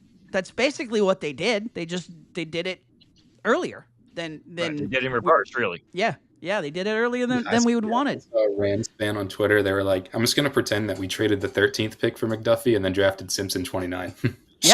Yeah. Well, the best thing was, and people go back and watch it, when we did our live stream on Thursday, and we had the pick well before anybody else, and everybody in the studio's going crazy, and then we had the reporter on site, and they didn't even know the pick. We're like, get the fan reaction from the pick. That was actually something. I've replayed that a couple times. I suggest you got to kind of move through it to the 13th pick, but that was a lot of fun to watch. It was great. Because the room was just absolutely clueless and thinking, oh, we're gonna get lemon, and then we got, it was good.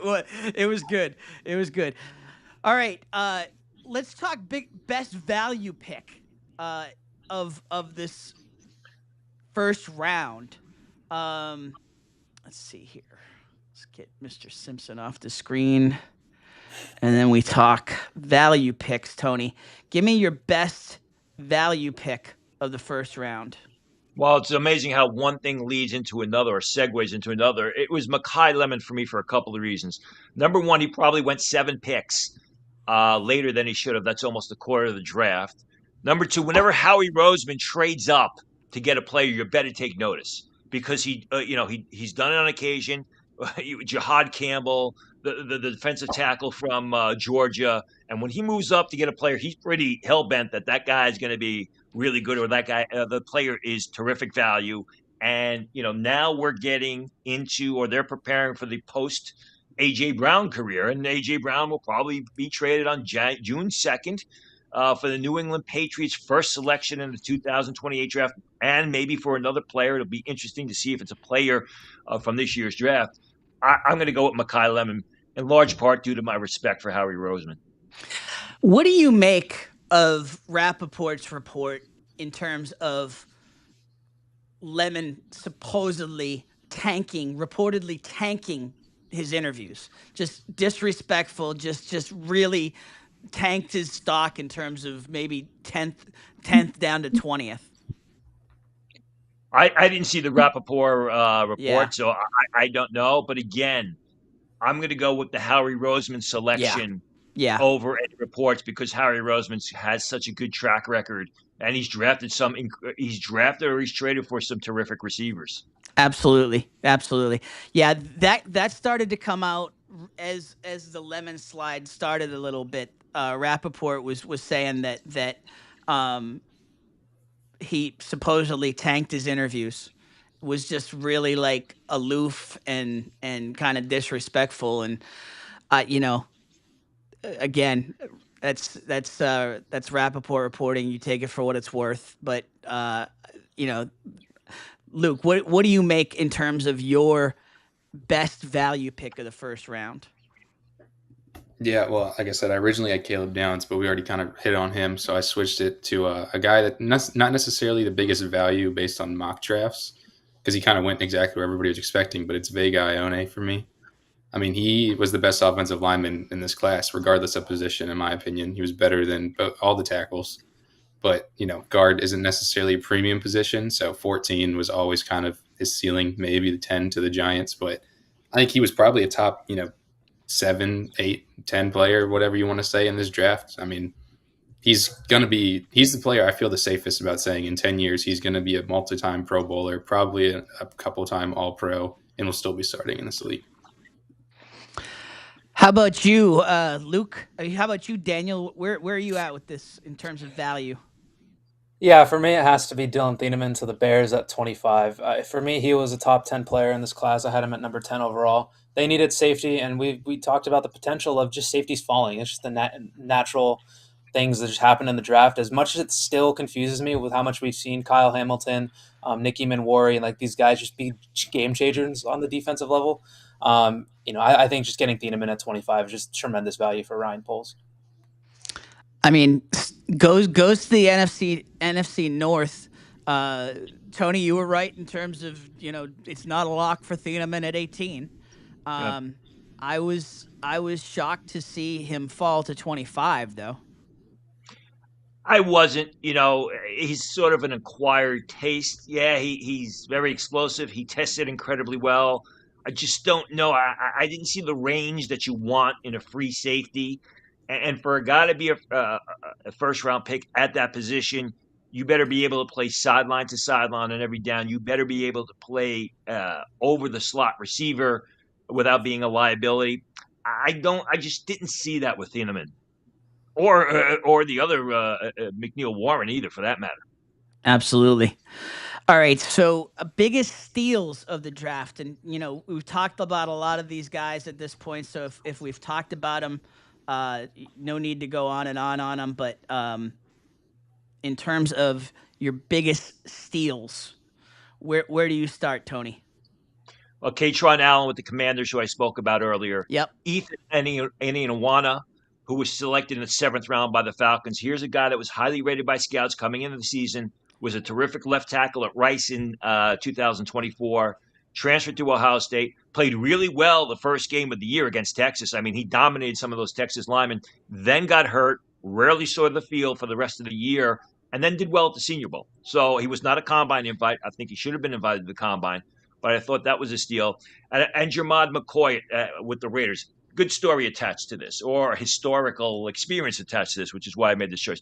Obviously, with McCoy, roll the dice in the 4th round. The Raiders are not built to win in 2026. If it pans out, you get a great cornerback in the 4th round. But one of the other reasons I made this selection was picked this player was because of what happened in 1991. Now, the 1991 draft was a year where the draft was 12 rounds. It was held on a Sunday and a Monday. The draft was small business back then. It was held at the Marriott Marquis. That draft is best known for Brett Favre going in the 2nd round, Scott Zolak going in the 4th round. Tennessee had 2 big offensive tackles, McCray and Davis, Charles McCray and Anton Davis, highly rated that bombed. But the big story that day was Rocket Ismail. And I was at the draft. I was working with New York beat reporters. I was also there as a fan, 1991. The big story of the draft that year was Rocket Ismail was expected to be the first pick of the draft. Everybody woke up Sunday morning to find out that Rocket Ismail had signed a contract with the Toronto Argonauts. So the Cowboys were on the board with the first pick. They quickly pivoted. They went from Rocket Ismail to Russell, Maryland. Rocket Ismail was eventually selected in the 4th round, the 100th pick by none other than the then Oakland Raiders. So the Raiders took a guy who wasn't going to play football in the NFL in 1991 for the future, and it turned out to be a good choice for them. I will never forget what happened when they picked Rocket Ismail. It was a rainy day. People had their umbrellas. It was in the Marriott Marquis. It's announced that the Raiders selected Rocket Ismail. The entire crowd started singing "Oh Canada." It was hysterical. You had maybe 500 people there singing "Oh Canada," basically at the Patriots table because the Patriots lost out on them. when the Raiders took him, and he eventually played for the Raiders. So there you go. This, I mean, for the value of that spot, it's, I mean, I hate to see the reporting that's going on, but for the value at that spot, man, the upside that you could hit on a first round guy there. Dude, I'm praying he's healthy. Like Yeah. if get a healthy McCoy in the 4th round, like that's just one of the best draft steals of all time. Like, I'll have to see what happens. Luke, where are you at in terms of steals? Yeah, we kind of hit on all these guys throughout the pod, so I'll keep it pretty short. But Mekhi Lemon was my first one. Again, number 2 receiver for me. Probably should have gone top 13 picks. Slips to 20. Howie Roseman makes the jump. And, the Eagles just keep getting these guys that fall every single year. In round 2, Jacob Rodriguez was one of my big ones. I mean, it's pretty obvious. If he was a few inches taller, maybe a few pounds heavier, he probably would have been selected higher, but he just got natural ball skills in terms of like coming down and playing the run and just like a knack for forcing turnovers, forcing fumbles. I think he was a great pick for Miami, who just needed basically best player available. And then again, AJ Halsey in the 3rd round, just a safety that I think, isn't the best athlete, but he can kind of do a little bit of everything and is very dependable on the back end. So just 3 great picks for, those franchises. And I think they'll all be starters. Daniel, how about you in terms of steals? Yeah, we touched on these guys, so I'll keep 2 of them short. CJ Allen, just to the Colts, obviously. They need a linebacker. They need to help with their rushing defense. He's just tremendous value in the 2nd round. Then I went with Skylar Bell, who went in the 4th round, if I'm pretty sure, to the Bills. But I really loved him, obviously out of UConn. I think just if he wasn't at that smaller school, I think a lot of people would have known his name. But over 100 catches this past season showed that he can be an inside guy. I think he shows a little bit more after the catch than people give him credit for. Not the most agile guy, though, after the catch, just more true speed. Again, I think he's really good at the top of his breaks. The only reason I'm a little bit concerned with the Bills is because they already kind of have the archetype. They have Shakur. Yeah, they already have that, which is the only reason I fully love the fit. But I just think in terms of value, like I think Bell's a tremendous player, and I'm excited to watch him play. And then McCoy, we've touched on McCoy a bunch throughout this show, but yeah, I think those are my top 3, value picks throughout the draft. I'm glad we got Skylar Bell's name in here for sure. Yeah. I thought that again the fit, but I mean, it's in terms of value, in terms of what he could potentially give you, and the chip on his shoulder. I like that for the Bills. I would have loved that for the Patriots, quite honestly. All right, biggest head scratcher, Tony. Listen, there are a few players that get past me that are drafted. When Kayron Prunty was drafted by the Patriots as early as he was, I kind of shrugged my shoulders to the point where the New York Giants even asked me about him. And unfortunately, I had no answer for the Giants as to who this guy was. So, that was – we'll see. I mean, they've done it in the past, and they've gotten some good special teams players. By doing Jackie Slater's kid. I remember that one year everybody was laughing at him, and look at the special teams player that he turned out to be. Hall of Famer. Yeah. This was strange. Yeah. I mean, I hate to hear 2 Patriots picks in your wrath, but I can't argue. Head scratcher for you, Luke. Yeah, it was Emmanuel Pregnon falling as far as he did. I mean, I know, Tony, we talked about it on the live show that there were some, I guess, character concerns, however you want to word it, with that him being difficult to work with at USC.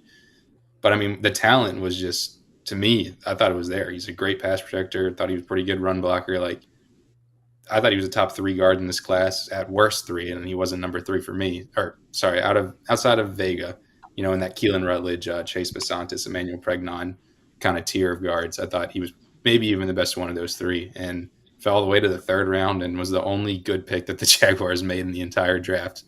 But I just don't understand how he slid that far, especially when there's so many teams that need offensive line needs. I mean, I'm not sure how many times the Chargers passed on him, but I thought he would have been a great fit there, and they let him by at least twice. Yep, maybe 3 times. Yeah, Daniel, how about yourself in terms of head scratchers? Yeah, mine was just more of an overarching topic. It's just where the tight ends were drafted. Obviously, Nate Borkircher in the second round, Marlon Klein, Will Kazmarek, and on day two, those are all guys who I had as day three guys. And I think it just speaks to where the NFL is kind of heading now, where teams are kind of valuing tight ends. They kind of need these guys who can start day one and play in line and, be able to run these heavier sets and 12 in personnel. But they also need guys who offer a little bit vertically. So I think, those guys were definitely surprises to me and just little head scratchers, but I think it just speaks more to how NFL teams are kind of looking at the tight end position as a whole compared to how, the media has kind of looked at them. All right, we're coming down the stretch here, and then everybody's gonna have to get their zippers straight because we got a clippable thing at the end here, but late round guy that is in the best spot to start. Tony, where do we start here? Well, I think Ethan Onianwa of the Falcons' 7th-round pick has a chance to, but I'm going to go with VJ Payne. I mean, the Jets' secondary was a bit of a disaster coming into the season.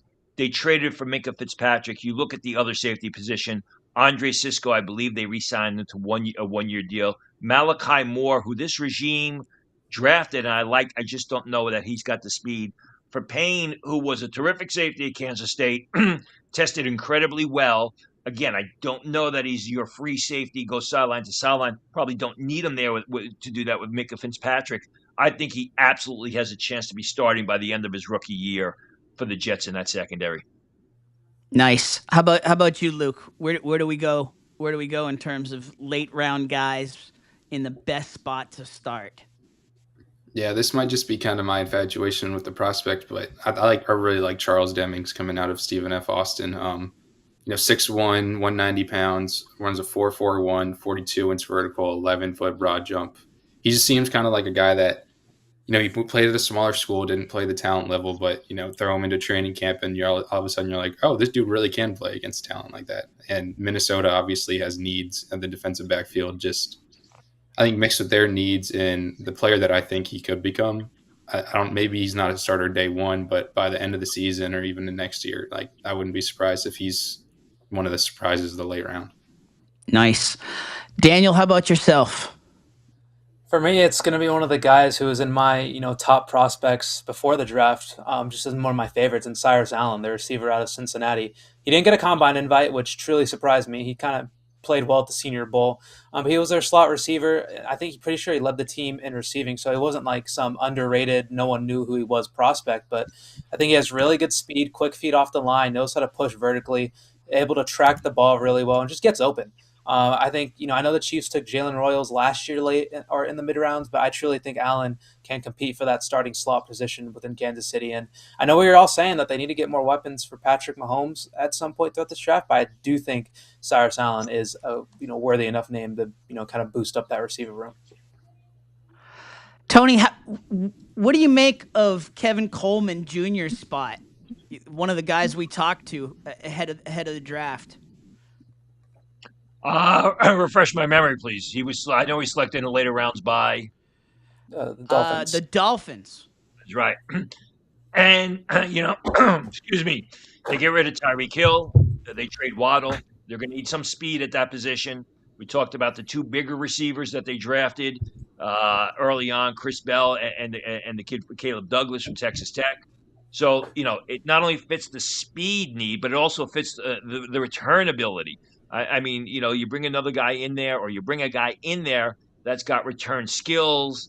Their punt returner and kick returner is Malik Washington. I think Coleman is absolutely going to compete to be the return specialist in Miami. Absolutely. I think in terms of their need and his. The chip on the shoulder, and just the all out guts of wanting it. I like the fit and great value there. When we talk about undrafted free agents, I loved him during the playoff. I was shocked to see Daquan Wright not get drafted. There were a lot of issues with Wright. I was getting undrafted grades from him from teams. And I agree with you. He's he's got terrific size. He's got good speed. He's a great pass catcher. He wasn't consistently productive at Mississippi, but neither was Dejuan Stribling, and he ended up as the first pick around too because they had so many mouths to feed. They had such a diverse offense there. They got a great running back. Yep. I was getting UDFA grades on Wright just prior to the draft. I didn't agree with it because of the film I've seen on him the past 2 years. Yeah. I guess with him is they expected him to be a little bit more productive than he was on the field. Fair enough. How about your guys in terms of best undrafted players? Mine would be Demontre Trainum, the running back who the Jets signed or Jets have reportedly signed. I mean, Trainum, first of all, from a player, Arizona State, he was good at Ohio State when he was a rotational ball carrier. Went to Kentucky, didn't work out. Transferred to Toledo last year, rushed for over 1,000 yards. He's a big, powerful runner. Then goes in times of 4.50 at the 40, much faster than anybody expected. Now, granted, he's better downhill between the numbers. He's not a true perimeter runner. But you look at the Jets depth chart at running back. You got Breece Hall, who has been franchised, hasn't signed the tag yet. You got Braylon Allen, a bigger back that had a real good rookie season, coming back from an MCL tear. Isaiah Davis, who's a nice back. And really, I think there's room on that Jet depth chart at the running back position for Tremont to make the team. And then you got another one, right? Aaron Hall? Yeah, Aaron Hall. He's basically different. They've got a lot of defensive linemen, interior defensive linemen in Carolina. In fact, they drafted Lee Hunter in the second round. Hall's a little bit different from what they have. He's a smaller, one-gap, explosive type of lineman. Wasn't graded coming into the season by scouts. Was sensational at the Shrine Bowl. I mean, absolutely sensational. A lot of people thought he should have gotten a combine invite. He tested off the charts for a guy that was almost 300 pounds during his pro day. I absolutely could see him making it on the team as an 8th defensive lineman. Luke, how about yourself? Yeah, I'm starting with Tyron Montgomery, who I'm pretty sure if I remember correctly, Tony was a pretty big fan of at the Senior Bowl, right? Yeah, he was terrific at the Senior Bowl. He just didn't do well at pro day. Yeah. Yeah, I mean, I know, look, D3 prospect from John Carroll, say what you want, but you don't accidentally stumble upon 2,600 yards and 32 touchdowns in 2 years. Like, you don't do that unless you're a pretty good football player. And he went to the Titans, I believe, and obviously they need wide receiver help. They got Cardinal Tate, but they just need some people that can get in there and, put in work in camp and maybe make their way into the roster. And I think Montgomery would have a fighting chance there. And then I also went with Nadame Tucker out of Western Michigan, one of the most productive edge rushers last year. I think he was tied with David Bailey with 14 sacks. Not a great athlete, but decent enough. He's not a bad athlete by any means. And he's just another guy that kind of comes in and as from a smaller school, and maybe just once you get against the talent, like a talent level in the NFL, you're like, oh, maybe this dude actually can play. And it wasn't just because he was at Western Michigan that he was dominating. I don't know if he'll ever be, a 14 sack guy in the NFL. I doubt it, but he could be a solid rotational player one day, I think. Yeah, it's all about how they get into camp and the film they put down, right? In terms of whether they stick on the roster, they get the practice invite, or somebody else picks them up. You just gotta put down the tape. Yeah, and he get signed to the Chargers, who I believe it was the Chargers, and they have pretty big need at edge rusher. So you never know, make it as a depth player and then fight your way up from there. Daniel, how about you in terms of best undrafted free agents? Yeah, for me, it's a guy who really performed well at the combine. It's Jeff Caldwell from Cincinnati, 6'5", like 215, ran like a 4.3, 140, 41-inch or 42-inch vertical. I forgot exactly, but he tested really well. Just didn't really have the production at Cincinnati. And again, he signed with the Chiefs, and I already touched on his teammate Cyrus Allen a little bit, but I generally think that, you get in camp, you show off that size and speed, and, there's a potential that you can make a roster or, get interest from someone else. Now, I think it's a little bit hard to make that Chiefs roster with the receivers that they have. But I mean, again, like I just said, if you can get in there, show that, hey, I'm 6'5", I run a 4.3 40, I can go run by guys. I definitely think that warrants a roster spot. Now, he just didn't show elite, receiving skills in terms of just route running while at Cincinnati. So hopefully that gets improved a little bit. But my second guy is Diego Pounds, the tackle from Ole Miss, signed with the Ravens.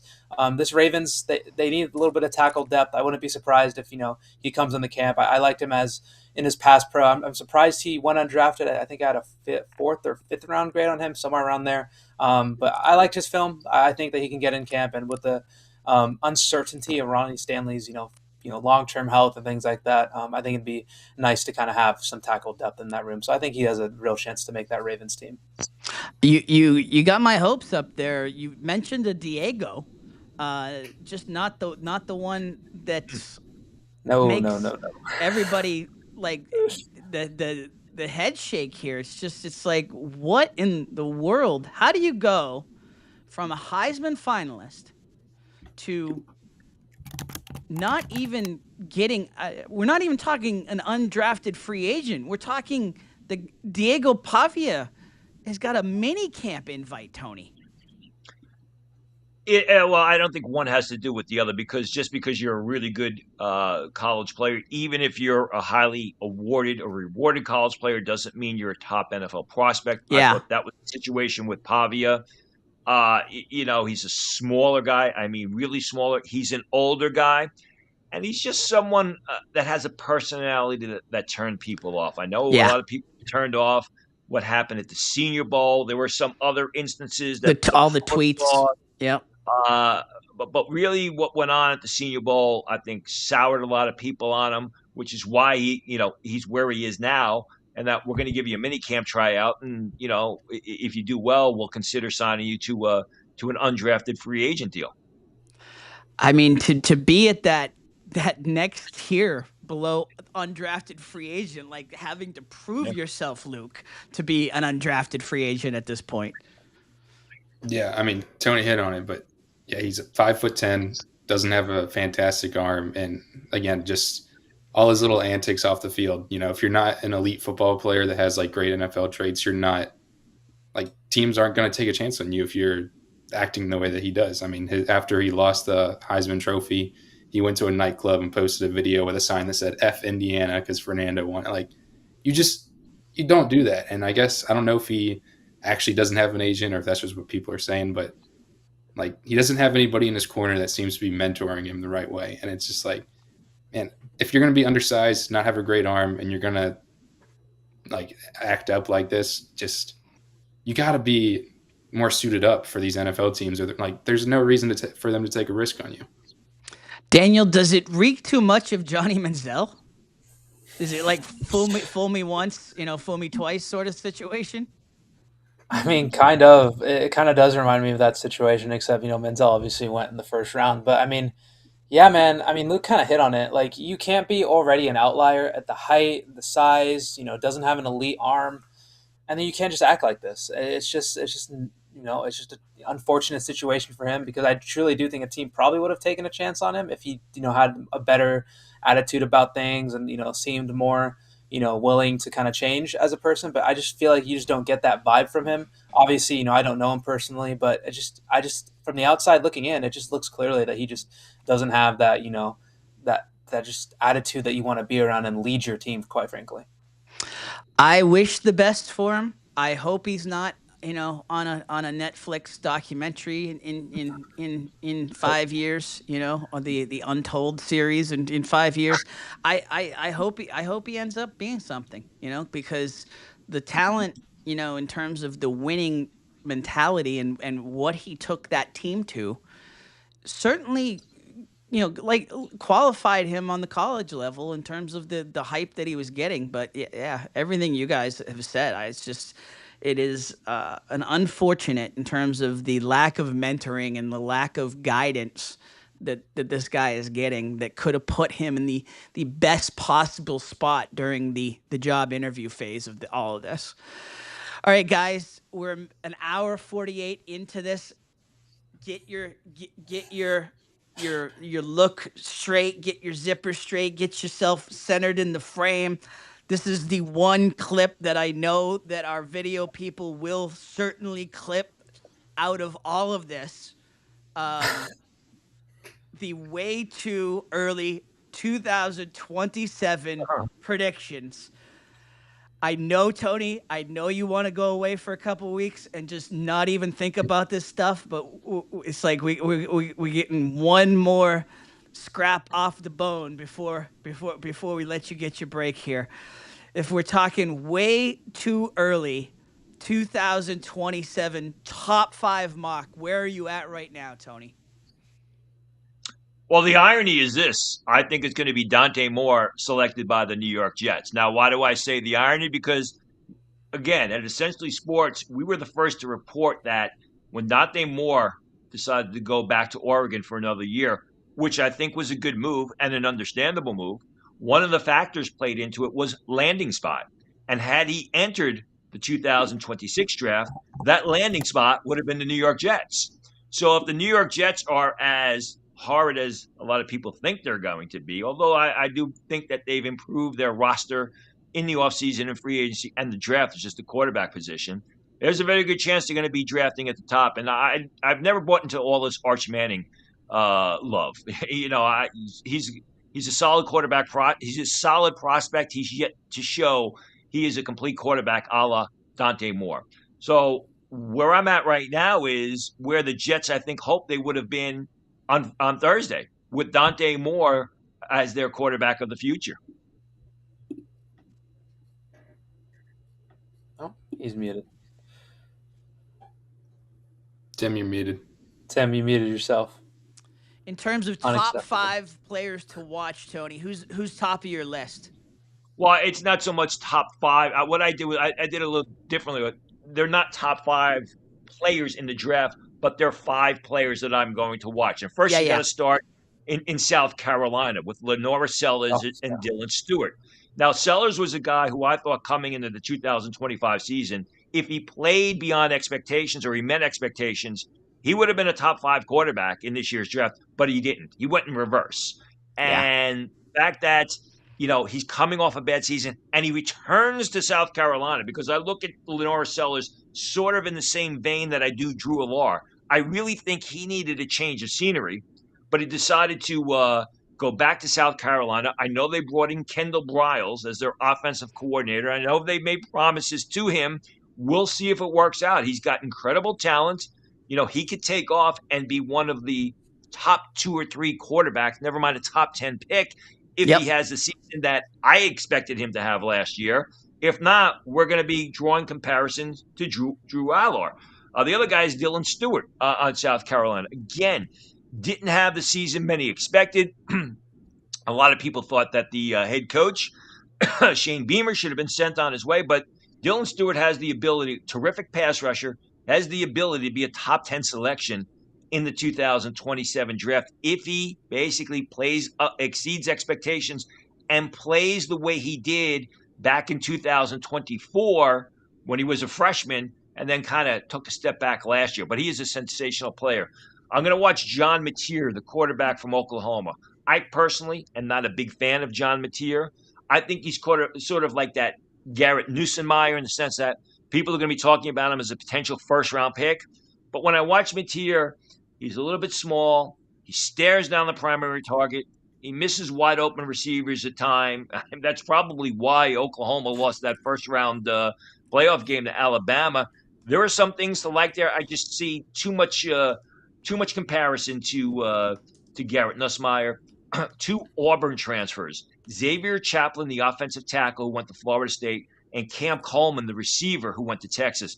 Xavier Chaplin, who transferred from Virginia Tech to Auburn last year, was one of the highest rated players by scouts going into 2025.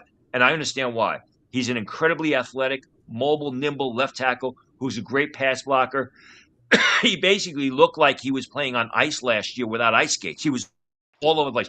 He was constantly getting called for motion penalties to the point people wondered, did he have a problem with his hearing because something was way off? He's a huge rebound year.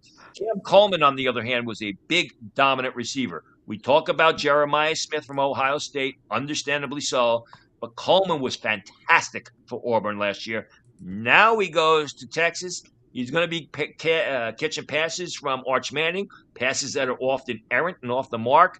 And I think Coleman is in line for a big season, which will really help his draft stock. Nice. Luke, how about your top 5 to watch in 2027? Yeah, I kind of did the same thing as Tony, where these aren't necessarily my top 5, but the first guy on my list is definitely my number 1 on my list, Jeremiah Smith. I mean, what else can you say about the kid? He's ever since he stepped foot on campus in Ohio State, he's been touted as this generational wide receiver prospect, and all he's done so far really is live up to the hype. I mean, 1,200 yards both seasons, just a dominant receiver that's going to be able to step into the league and immediately be, probably a top 10, top 15 guy day one, as long as, he stays healthy and nothing just goes wrong for him. And then Arch Manning, I know Tony obviously doesn't seem to be the biggest fan of him, but I thought he was kind of the opposite of Ty Simpson. He didn't play well in the beginning of the year, and then I thought he played much better in the second half of the year. So I'm really interested just to see how he builds on those traits because, he's got the tools. He's an athletic guy. He's got a pretty good arm. He can make a lot of throws. He just needs to be more consistent with it. And if he can play how he played in that back half of the year, I mean, with his name value, he's going to probably be a top 3 pick. And then Julian Sayin, another quarterback, Ohio State. Obviously, a lot of people were watching him last year. First-year starter, completed 77% of his throws. Just a really accurate guy with a pretty big arm for a guy his size, I think. But again, he is a little undersized. I think he's only 6'1", which, I mean, that's not small, but he's not the biggest guy in the world.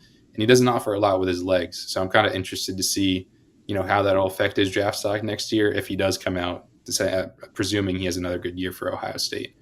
And then Ryan Williams, everybody was talking about him, 17-year-old freshman.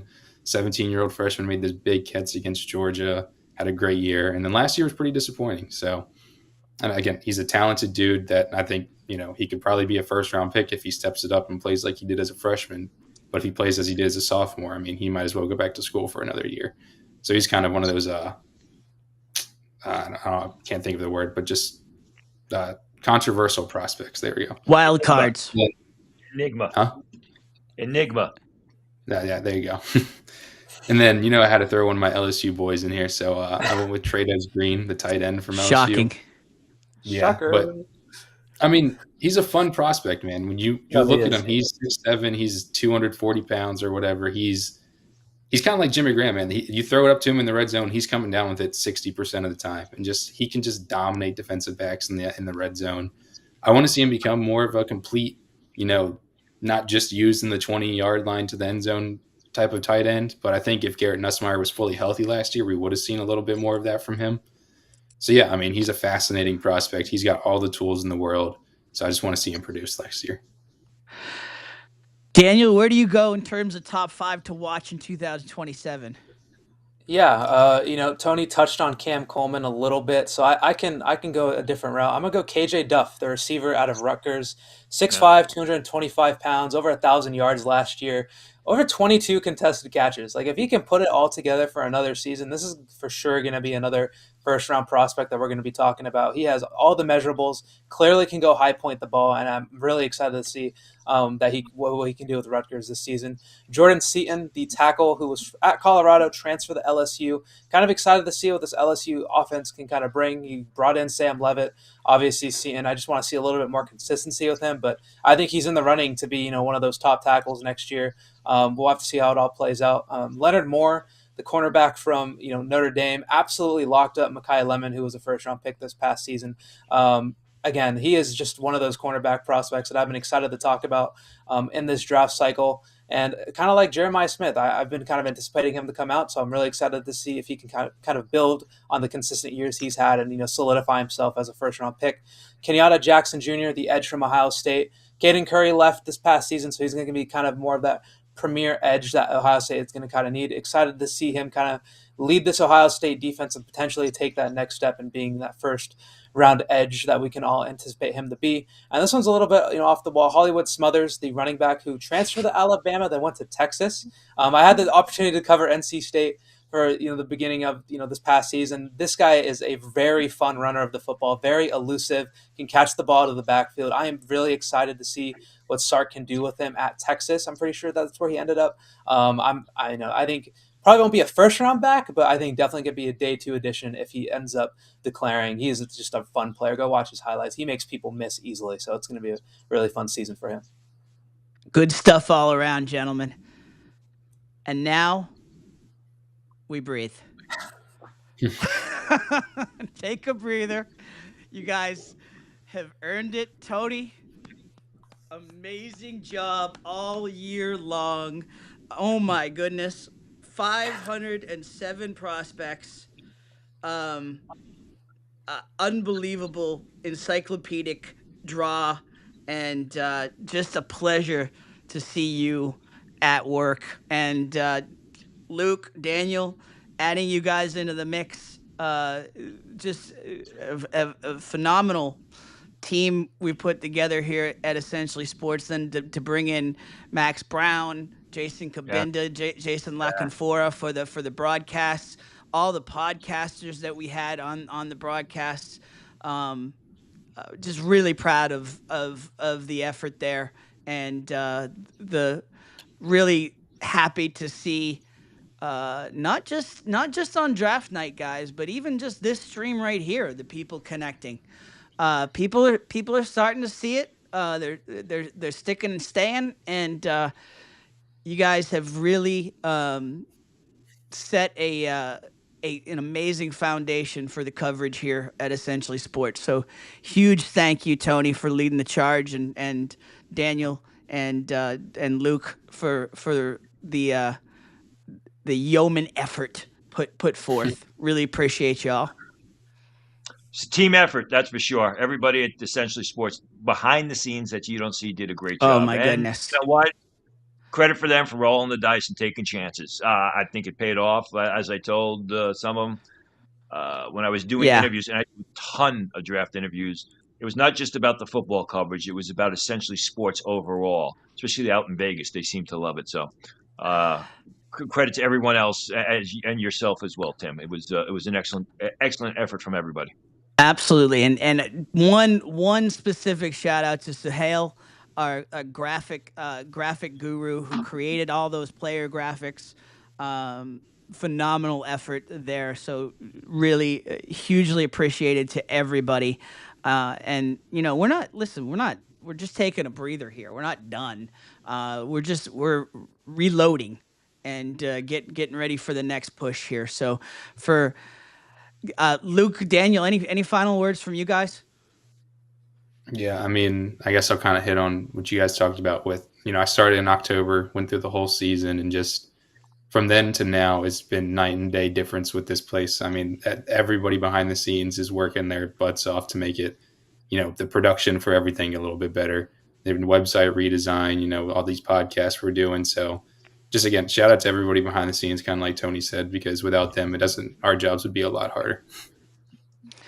Daniel? Yeah, I'm a little bit newer. It's been, just been a month, but definitely have loved working with you guys. It's been great to do all the podcasts and just do all the coverage. The coverage was a ton of fun. Shout out to you. Tim, I know that whole LA thing was definitely a little stressful, but you were able to kind of pull through, and I kind of saw it in the studio, the kind of how much work it went into it. So just shout out to you, shout out to everyone behind the scenes, like you guys said, and it's been a ton of fun to kind of cover this draft and go through it with you guys. Absolutely, and we've given him shout outs on social and on the stream itself, but Jeff Sims and the crew at Infinity Studios just went so far for us with that broadcast. So huge shout out to those guys.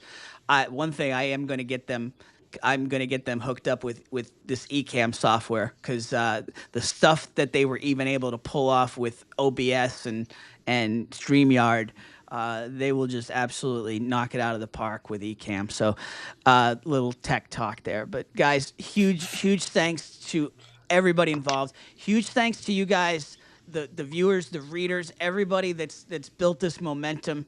And we're excited to keep it going right into the 2026 season. Schedule release, the next big thing we'll talk about. But please stay tuned to EssentiallySports.com and look for all the coverage at EssentiallySports.com. If it's happening in the NFL, if it's happening around the NFL draft, you're going to see it first here at EssentiallySports.com. For Tony Pauline, for Daniel Rios, for Luke Hubbard, my name is Tim Wood. We will see you next time on the stream. Thanks for tuning in to this special live edition of the DraftCast with Tony Pauline.